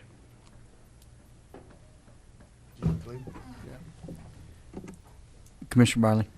In all honesty, I'm a little lost as to how it is that presumably we all got elected, but nobody trusts us, apparently. So if they don't trust us, they will, however, trust someone that we appoint, even though they can throw us out of office, but they can't throw out an advisory committee member. I'm not following the logic. If they're suspicious of us, why would they trust the people that we appoint to an advisory committee? I'm not following it, and I'm not really asking you to answer that. I'm just making a point. I don't follow the logic of that. To Commissioner Pinkison's point about stacking this, what you said was that we're trying to just get everyone to be able to vote. And of course we can't do that. What we're doing is we're deciding who gets to vote.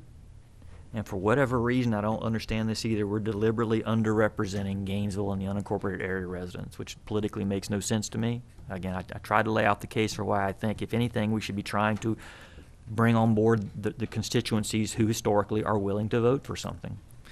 But anyway, I don't care. I'm just going to ask that number 2 be pulled out, and I'm going to vote against it. I'll vote for the rest of it. I don't think it's a good decision, but that's just one commissioner.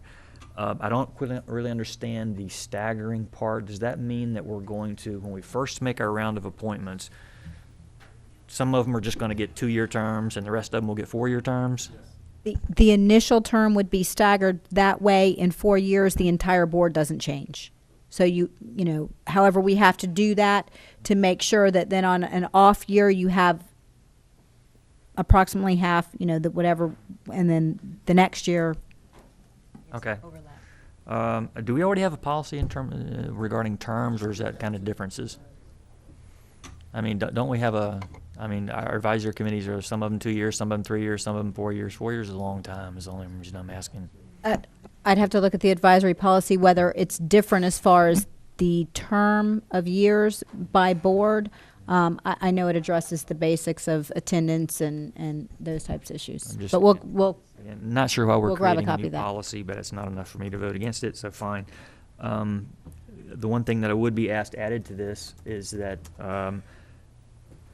each of those entities, I'm going to vote against number 2, but if those are going to be the entities that a majority agrees to, that we add language that says each of them also gets to appoint one alternate member who is allowed to vote if any of the non-alternate members don't show up for a meeting.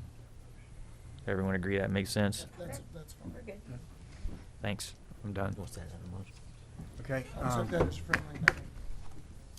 So are you going to change the representation to Chuck's, or because that one isn't what? I think we're out of substitutes. Commissioner Chestnut? Yes, Mr. Chair. I know that the school board, they have a website for the 1 meal, but is our staff familiar with their oversight committee for that 1 meal? Can somebody explain, at least to me, how their oversight committee works with that 1 meal? Anybody is familiar with it?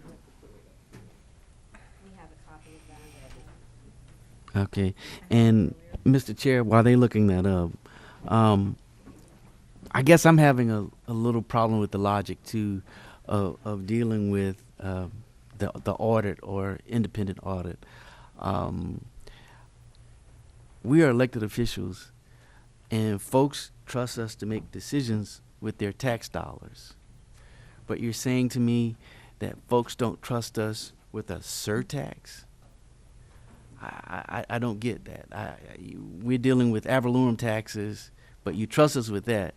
But a sales tax, surtax, you don't trust us with that. We would have to have an independent audit separate from the clerk of courts that actually does the auditing, from what I just heard, and all of that stuff. So I really don't buy that issue. I mean, because they hire an independent person to come in to do the audit, and their job is to make sure it's done correctly.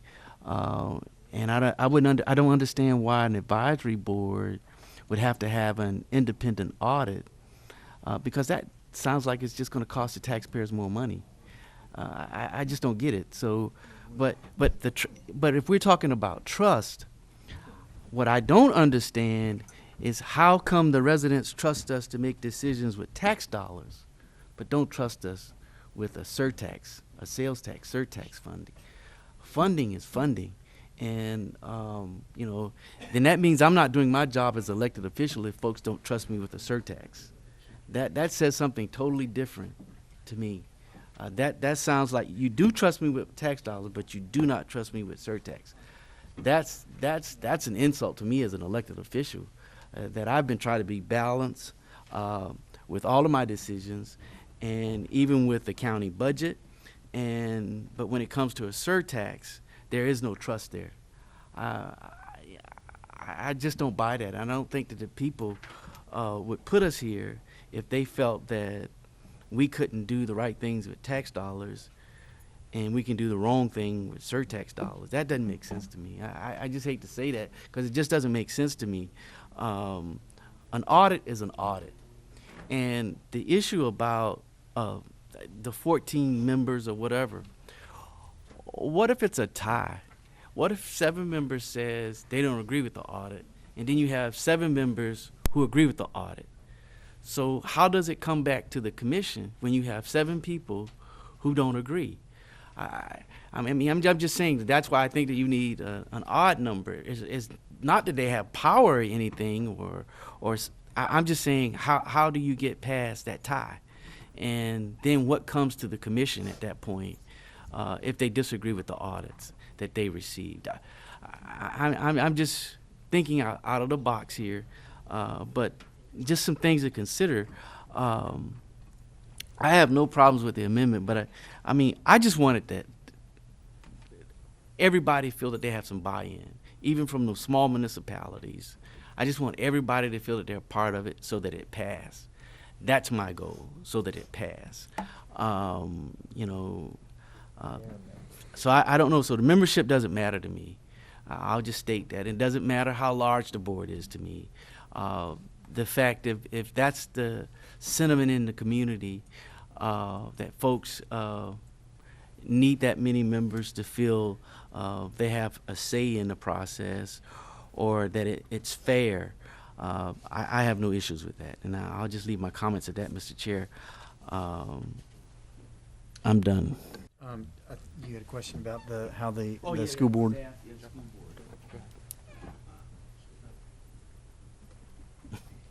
Okay. The school board committee is a 7-member board, 2 of whom are selected by the Alachua County Education Association. The remainder come from the school board. No members of the oversight committee are either the appointees for ACEA cannot be employees of ACEA or the county public schools. The public school appointees can't be an employee of the public schools. If the membership drops below the 7, they appoint a new member. The chairman reports to the superintendent if there are problems with committee members. We have a board liaison that essentially does that. The term of their oversight committee is 5 years per member, which is the entire term of the tax, with a 3-month period before they sunset after the termination of the tax. But I would say that in our history, that those taxes probably go beyond 3 months as far as funding. The responsibilities are to elect the chair and vice chair, establish a meeting schedule, review expenditures, asking for more information if needed, providing a written report to the superintendent and school board regarding the expenditure on an annual basis, report to the chair in a timely fashion any inconsistencies between the ballot language and the actual expenditure. There's guidelines on how they conduct a meeting and how much notice they give, open to the public, audio and minutes, which are basic legal requirements at any rate. And the responsibility of the public school to provide the space and staff assistance. There's several little specific details, but in general, what the county staff does for them. And that's all the information. You good? Do they have an independent audit? I didn't hear that. That is not mentioned in the responsibilities and guidelines that was provided. It's a review of the expenditures of revenues. So whether that's done by independent audit, Mr. McClendon may know that. Okay. Mr. Chair, it's Sean McClendon. I do not have that specific piece of information, but off their website where they do track this information, they do have annual reports that they issue as part of reporting back again in a transparent and open manner where the expenditures are going. And periodically they do have through their meeting minutes that you can see right on the website where funds are going as part of their meetings. Okay, thank you. Do you conclude, Chuck? Because I have a question, Mr. Latham. The county does an independent audit. So logistically, how are y'all saying that this is going to work? Because are y'all trying to get that separately? Because we're going to do that audit no matter what. We have to do that audit no matter what. So any way around it, it's going to be a double expense. So I understand that there's concern about trust and what have you with perhaps the county commission.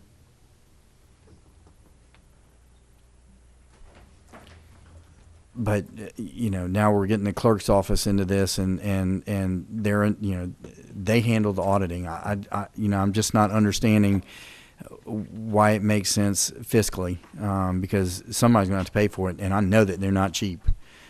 So why would we do that if it's happening anyway? Mr. Chairman, that's a very valid point. And You we are certainly. you must have worked in the diplomatic relations, because I tell you, and I know that you did. At the end of the day, what we would like to see is a consensus on a compromise that is really going to move things forward. We have to move this county forward. Right. We don't want to get bogged down in too many unnecessary details that's really going to detract from the overall emphasis that there is a lot more that we see eye to eye on than not. Well, we've got to work this out, because there's no question. We have to focus on that. Yes. Because we want you. At least I want y'all involved, and I don't want y'all to walk away from the table. But on this particular component, I don't understand. I'm having trouble understanding the significance when it's happening anyway. And to do what you're requesting, it's actually going to cost the taxpayers more, and or it will come from this taxing source, and to me that just doesn't make sense. You want an independent audit, that's going to happen. My question would a resolution be that the results of the independent audit would go to the this advisory committee, like they do after they're done doing the audit. They come to us and they say, here are the results of the audit. Is potentially would having a special a meeting where the auditors actually go to this committee and explain their findings. Would that suit? That way there's only the cost of however long it takes to prepare for that, as opposed to going through the whole audit, which is already, it's not going to change.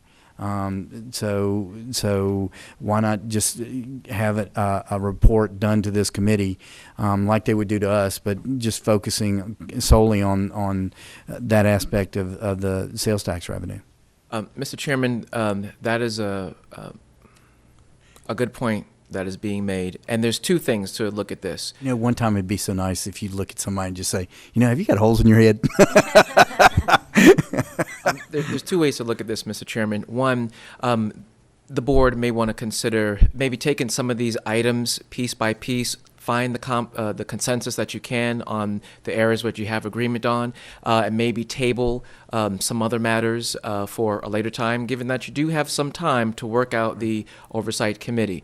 And if there are 8 to 10 issues, and you can get agreement today on 6 or 7 out of those issues, then table the others, that may be worthwhile. The audit issue may be something to have more thought and consideration. Maybe there's different permutations of how it could be done, to see if there's a way that we could achieve the goal of trying to provide as much transparency and accountability as possible that can help build more trust with the voters.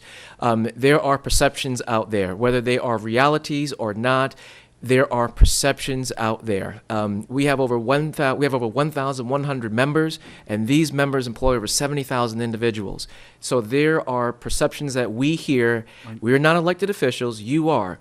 And we're just trying to make sure that we're communicating to you some of the concerns that we are hearing in the community. We do not represent every person in Alachua County, but there are a number of individuals who come to us that we certainly would like to, we aggregate the voices and bring it to you. If there is a way that this could be done, whether it's a sub-audit that is done as you have the main audit and a sub-audit that maybe deals with the surtax, or if you could do 2 separate audits that could be done on a cost-effective basis and use some of the funds that are coming out of the surtax revenues, we should probably explore what are the different options, what are the different permutations, what are the different ways that you can do this. I don't know if you need to necessarily determine that today. May want to get some additional thoughts on this, but if there is an opportunity to be able to demonstrate that a independent oversight board, they are putting forward a document, they're issuing an audit, that it has a very different message to the average person than the audit that's produced by the government officials. The numbers should not be any different. They should be exactly the same. Now, we would not want to see an increase unnecessarily for the taxpayers, and so perhaps this revenue that's going to be created from the surtax could be used for, for developing that audit. But maybe there's some accounting companies and firms that you may want to consider talking to, and maybe get some bids, talk to some people, and see what the cost ramifications are. But this is something that is certainly important on perception. And when people go to the ballot box, what they perceive or what they believe is the reality could dictate the lever that they pull. And as an unfortunate reminder, we have had multiple times where we've had a transportation ballot initiative fail. Multiple times it has failed. And we see that there's an opportunity to do something different, do some things different. And if you do some things different, then we increase the possibility for success in November 2014. Okay. Thank you, Mr. Chairman. Thank you. Commissioner did the attorney want to get in on this? Yeah, I only wanted to say that we did pull a copy of the guidelines for boards and committees if the commission was interested in what is already designated, but it is attachment 1 to your adopted rules of procedure. So if anybody wanted to go and take a look at that, but some of this is addressed in the rules of procedure, mainly in the terms of minimum requirements. Right. Commissioner Baird. I think I had a question just for you, Mr. Chair, and for procedural purposes. Is this a place or a point where we could go ahead and start modifying number 2, and that would be the makeup of the board to say 3, and 1 of each of the additional city municipalities? And even though it is an even number, I'm guessing at some point somebody's going to be missing. So even if we had an odd number, if one person were missing, it'd go back to an even number. So, and if there is a problem that even a few people have an issue with whatever it is that's coming up before them, we should address that anyway. I mean, if 3 or 4 people, I don't even care if it's not the majority, have issues with whatever's coming up, then I think that that's going to determine whether we hear about it or not, I'm guessing. So, and again, they only vote on the status or the reports, or not even vote on that, actually. They're to comment or to approve. So I don't have a problem with the odd number. I love the 3, and 1 of each. I think that that's a really good inclusivity part of it. And the only part that, so that would be number 2, is the only modification that I would request that we make on that motion. And also number 6, to make to continue to have the county commission only select those that are from the unincorporated area, city of Gainesville, only from city of Gainesville, each municipality from that particular municipality. And having those 2 things changed. Apart from that, I'm fine with it, and we can determine the auditing piece of it whenever we, later on when we decide. Yeah, I think we heard from all the citizens, but Mitch, go ahead. You know, the conversation kind of. You haven't heard from me. I know we had, but go ahead. I'll try to be brief. I do want to. I want to thank everyone who has participated over the last couple of years. My name's Mitch Glazer. I'm the chairman of the Chamber of Commerce. I'm glad that you spoke between myself and Kamal, because he does such a wonderful job for us in articulating our position and the real reasons that we're really pushing hard for some of the things we're asking for. The key behind this is that it's $250 million of opium. It's $250 million of other people's money. And so the oversight and bringing along the public to vote for this is a key component, and the reason that we're fighting for some of the things that are outlined in our position. The thing I would like for all of us to kind of think about as we go through each one of the items is, how does that build a level of transparency and trust amongst the community? And I know it's very, very difficult to talk about and to understand and to feel that each one of you have been elected by a majority of the voters, but there is a lack of trust when it comes to initiatives like this. There has, we want to look forward. We have been working very hard to provide a leadership role. The old saying, and I might not have the quote exactly right, but if you always do what you've always done, you'll get what you always got. And so we're trying to change the dynamic. And again, back to some of the things that we've asked for within our position, is to come at this with a little bit different of approach. And to, as the Chamber has done on many issues that surround the quality of life of our community, we believe we are conveners, and that's what we have done several times. We made a presentation to you on the way that the Chamber really wanted this to unfold, and that was more of a ground-up type of structure to come to this point, which didn't happen. We brought forward an initiative that has been very successful in Rock Hill, South Carolina, as an example.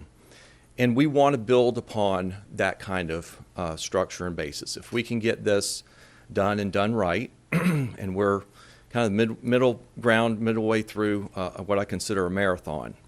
Sometimes you get halfway and you can jump off and get the medal that's a half marathon, or you can go the full way and get the job done and get the full medal. And we stand prepared to do that, provided that we feel very comfortable that the lists that have been built, which we've not gotten involved with, and dictated, how that ranking is done and so forth. But if those lists can be implemented over the 8 years, and we can prove to the citizens that we can do something very special, then I think we have the opportunity to build upon that. Not only this initiative, but others as well. To the points, one, Commissioner Hutchinson, you make a great point about the audit. It does have financial implications if we, add a layer to that. And there may be, as Kamal said, maybe a compromise to somehow put focus within that audit to make sure that it can be extracted out and then presented to the Oversight Committee. Might be a good compromise. On number 6, the residency requirement is very important, because you wouldn't want every single entity making an appointment from the same municipality or just the county, as an example. And building that trust and transparency issue, I think it's important to make sure that we have representation from around. I can only speak for myself in terms of being the chair of the Chamber. And of course, as many of you know, I've worked very, very hard to try to provide leadership on this issue. But it's been very difficult, to be quite candid. I've had to bring along many of our members to get to this point, and it's not been, and I'm not looking for kudos, but it's not been easy to get to this point, quite candidly. And I don't want to lose that support. and I know you don't either. In fact, I'm looking forward to trying to provide leadership coming forward on this initiative as we come in to this fall, and really kind of articulate the kinds of benefits it will provide for our community. But the residency requirement is solid. Speaking for myself, Commissioner Chestnut, I think the 11-member idea where there is representation has some valid points to it. I think it is oversight, so I don't think the fracturing of the dollars are already spent. I mean, in essence, if they go where they're, you've said they're going to go, then all you're looking for is some fresh eyes, some people who are involved and understand their community, that they want to be involved on this issue.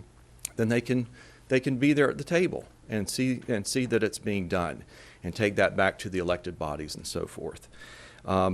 So I will end there just to say that the issues that we're dealing with right now, and to kind of bring this into a landing to be able to get on the ballot, is to think about each one of these items. What will provide the community a better insight that what is being done is transparent and will be productive and will get done? And that's really the bottom line to all of this. I think, Commissioner Byler even made a point about, it's just an oversight committee without any power. Well, think of it a little differently than that. I mean, he's right. It doesn't have any power per se, other than like a recommendation to the full board. But the reality is, use it as a tool, as a benefit to the community. And that's really what we're after. Thank you very, very much. Okay. Any questions of Ms. Glazer? Because I have one. What I heard described by Chuck was 3, 3, and 8. That was 14, and you said 11. I think I heard. So I said I gave 17 initially. I gave 11, and then I said I think Commissioner Baird said 14, and I said 15. And if by going to 15, you would give one to the University of Florida, so make it okay. 15. So that. Sure. I think the key is, again, does that add a level of comfort to everybody? I would say so. Okay. It's an oversight committee, and so, obviously there becomes a point of unwieldiness and participation and that kind of thing. But we're really trying to offer, the community saying, here's what you get, and each one of these communities would get that. University of Florida would be a fine addition. The number of meetings? How about the number of meetings? Well, I hate to stand before you and negotiate, but the reality is I personally would say at least quarterly. Okay. So 4 times a year. That's fine. I'm good. Okay, Mike? I got to speak to this issue of trust because it's beginning to grade a little bit. I think probably the biggest contributor, if there is a public perception of trust, is the fact that some people continually come and stand in front of us and tell us that there's an issue of trust. And it's the same people, and they always say it. I'm sorry. I apologize. And they always say it, and certain members of the dais always say it. What I think is more accurate to say is that there's a lack of agreement. Clearly there's trust. All 5 of us were elected.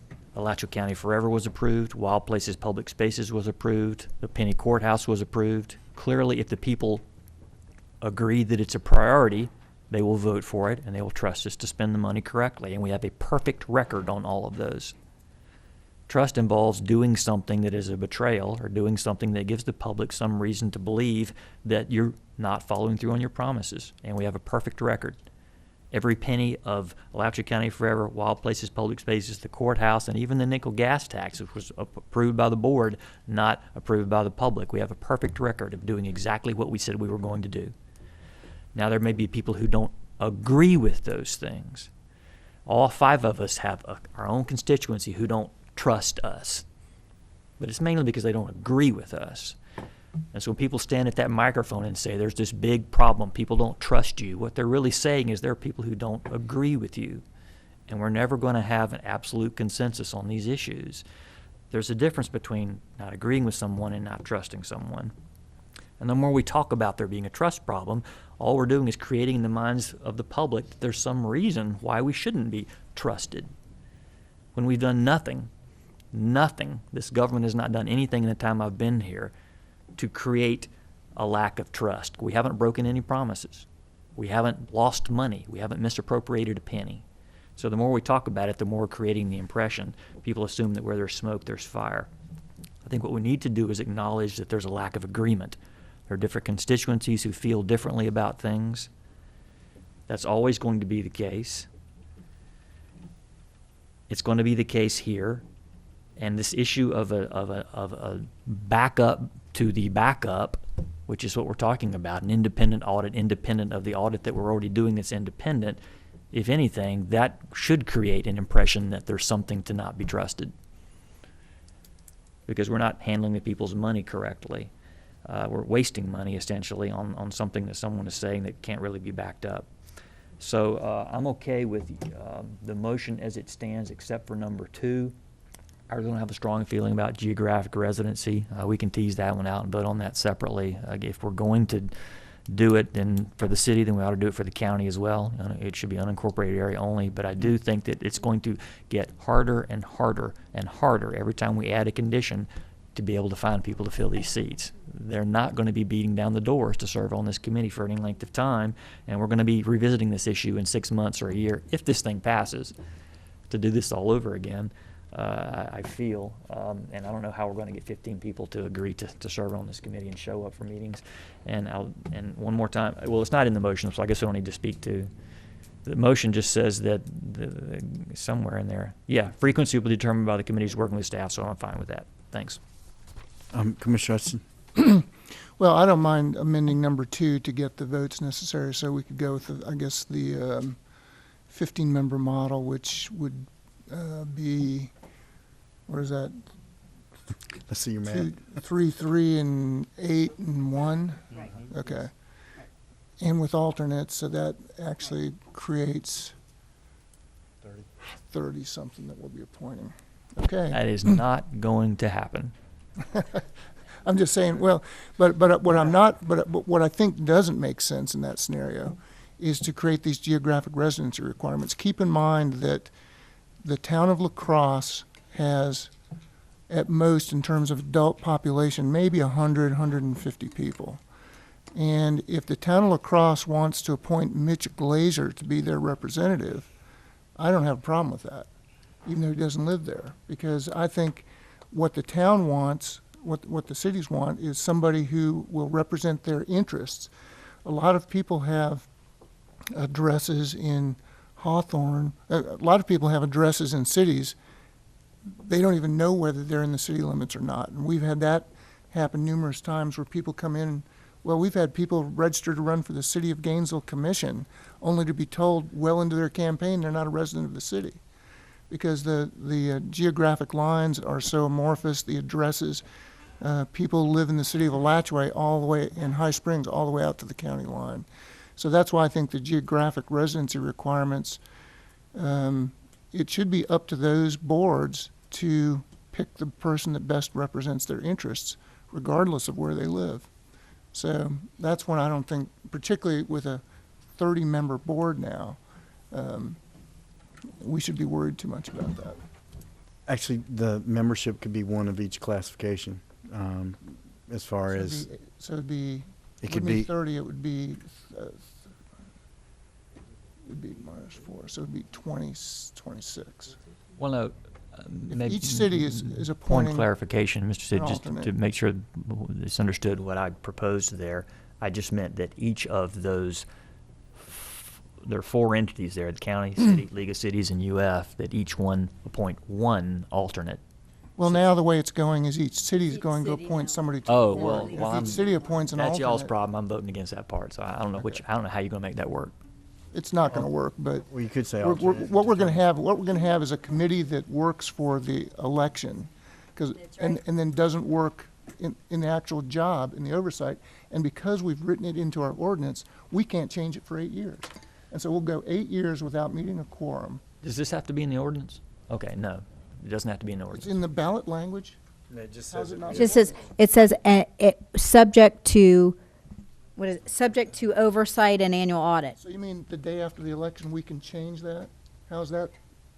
There is no way to specify the makeup of the committee in the surtax language because I have 75 words. Not in the ballot language. Right. But in the ordinance. No, we did not establish the ordinance only says that we will establish it, and as we did with public, well, So how do you think these? It was people done who by are all worried resolution. About us changing things the day after the election, we changed the oversight committee.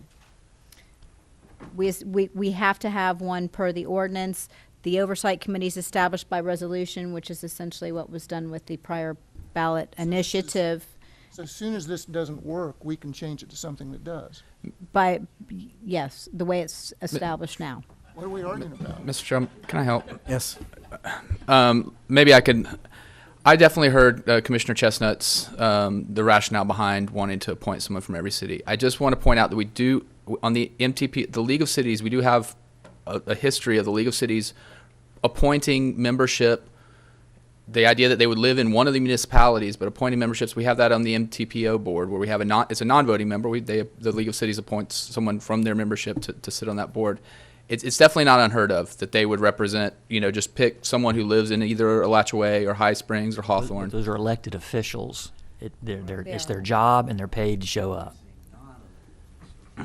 We're trying to get citizens to volunteer their time. I understand, Mr. Chair. I definitely understand. I just want to make sure that I don't want to have this perception and Commissioner Hutchinson's comment that we're setting up something we know won't work correctly. Because I definitely, as staff, we staff these committees quite often, and it is a real issue getting people both appointed to the boards and getting them to attend.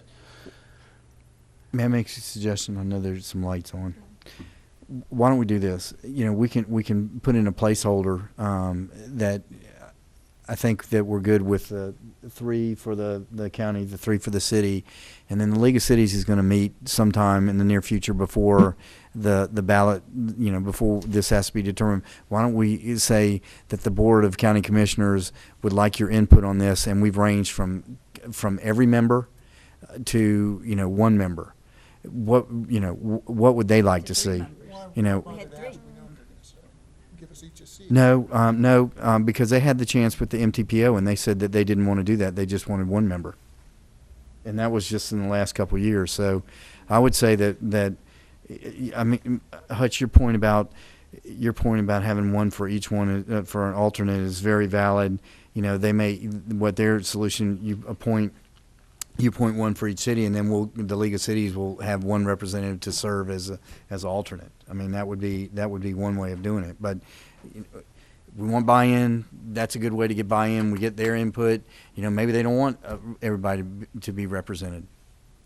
But I would think that that if we have to vote on it today, and I don't think we have to vote on number 2 today.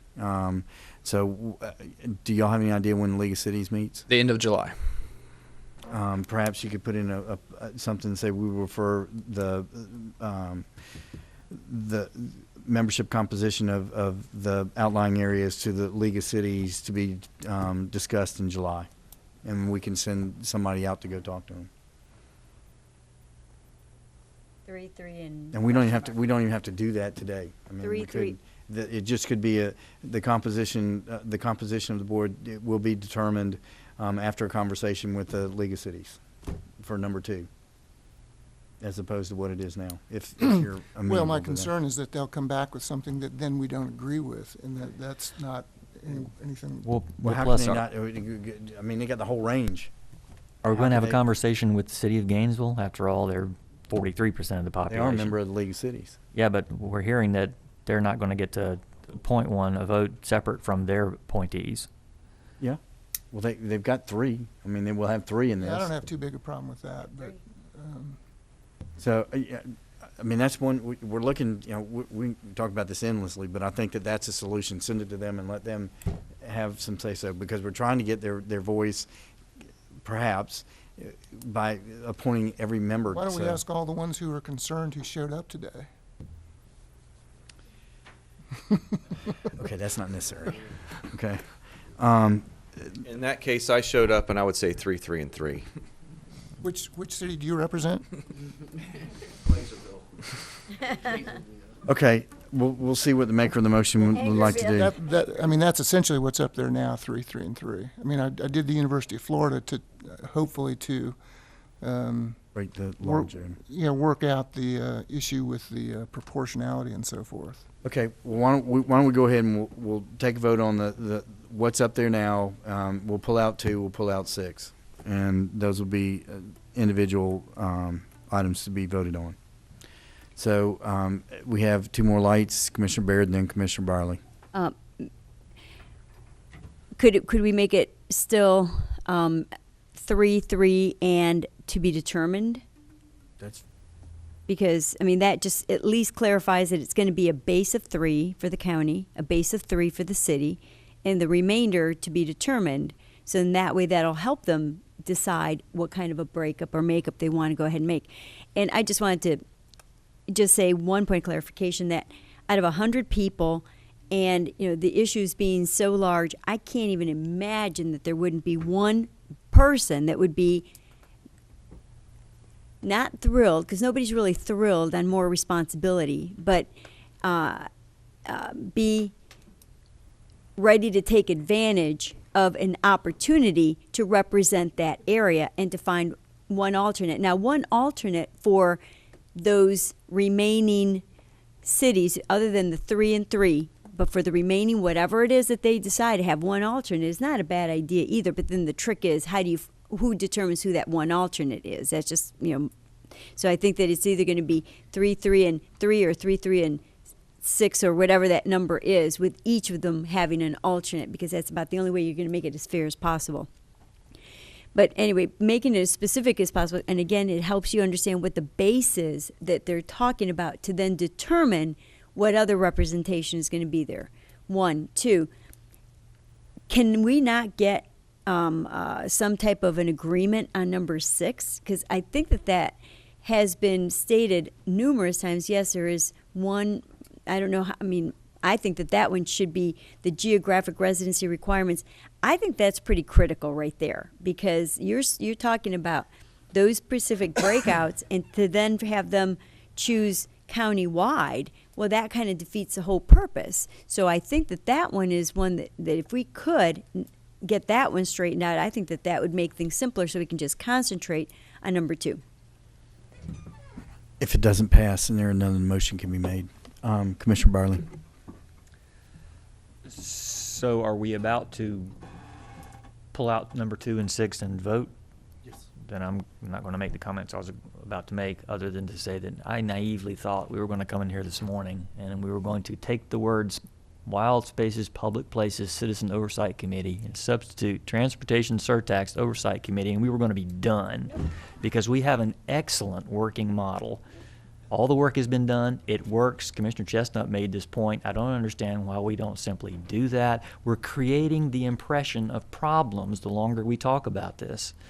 And we have a perfectly good working model for a group whose sole responsibility is to make sure we spent the money the way we said we were going to, and it's becoming incredibly politicized by drawing in a lot of issues that have nothing to do with oversight. I'm ready to vote on number 6. Comments.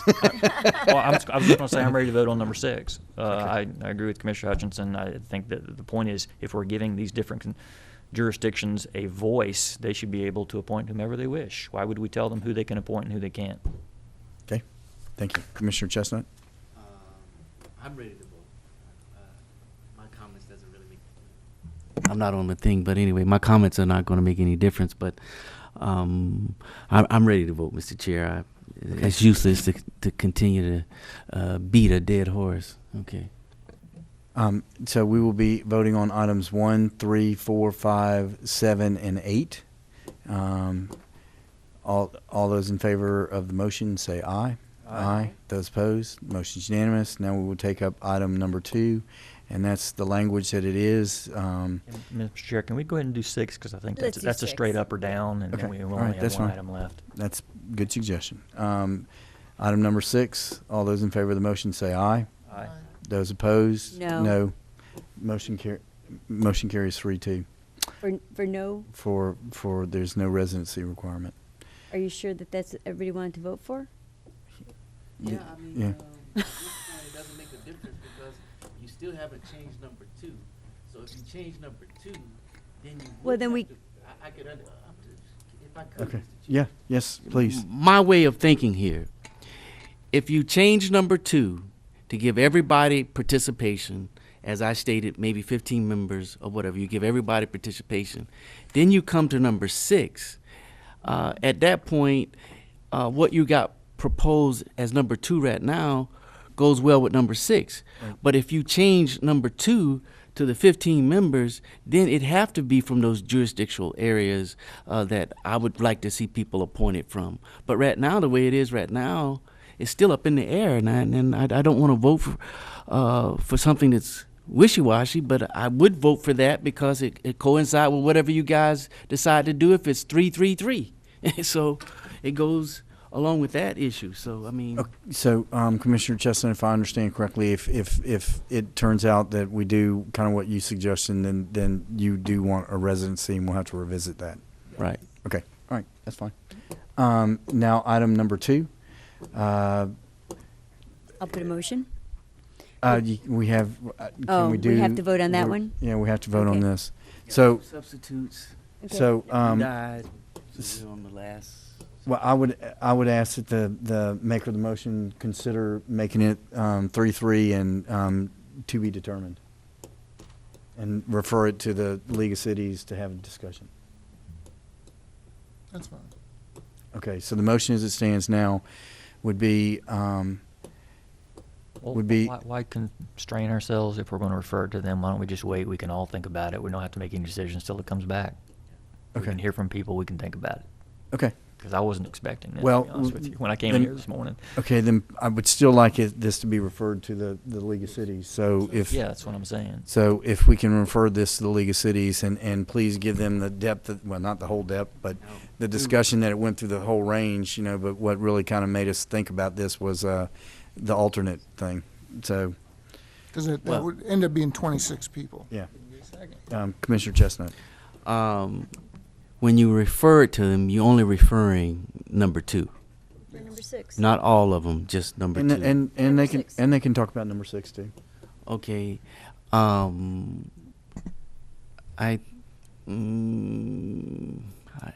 really don't know, but anyway, I'll just leave it alone because I'm gonna stir up another can of worms. So I just shut up. Can we ask him to, can I make the motion to include number 6 in the referral to League of Cities? They If can you'd say whatever like, they with want. Whatever we do, if you want, I can type this up, show what vote happened, what we didn't vote on, give it to staff. They could send it, say, this is what the board did. What do you think about everything in the list? This is what the board approved. This one they're conflicted on. This one they didn't vote on. or Okay, well, just so whatever. procedurally, so I understand, we're not going to vote on that. So the maker of the motion is pull that item, as asked for that to be, and there is another motion now that is that we're going to refer the issue of representation to the League of Cities, and perhaps residency requirement. Is that That's right. good? So the 2 items will go to the League of the Cities to be discussed, and the county will send representation to, I guess, first thing would be to call them to make sure that they'll have a meeting. Okay, so it was motion and second? Yeah. Okay. Question. The motion is to withdraw item 2, but to refer the item of who should be on this oversight committee to the League of Cities, and if they have any other input. And residency requirement too. Requirements. Okay, got it. Okay, and was second? Second. Okay. I'm Mike? Question. Are we including Gainesville, City of Gainesville, too? Yeah, they're included in there. And our, Point of order. so, Yep. We already have a motion on the floor. You can't make another motion. You had a main motion, and then you had a substitute motion. Then you had a substitute motion by Commissioner Biley. Now, you can't wasn't make second. another motion. You cannot make another motion. You have to vote each of those substitute motions. That's parliamentary procedures. So once you voted them, you've just asked the maker of the motion to amend it.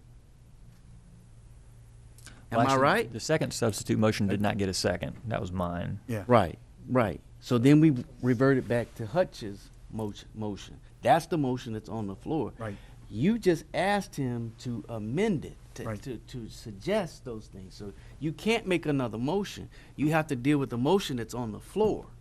Now that's parliamentary procedure. You know it a lot better than I do, Chuck. So did what that request that went to Commissioner Hutchinson, was that He out can of order? amend it. He can Which he you can did. amend that, but you can't make another substitute motion. is Okay, what well, I'm saying. right, and that's what So I he's asked going to him. amend that to Right. accept your comments. So I'm just Right. wanted to make sure that there's That's not what we- another motion on the No. floor, because you can't. No. You've exhausted all of that. That's why I asked him if he would consider it. And he That's right. gratefully did. Absolutely. And you, I just want to keep us on track. and as a seconder, the original seconder, you seconded it. I agree. Yes, Thank sir. you.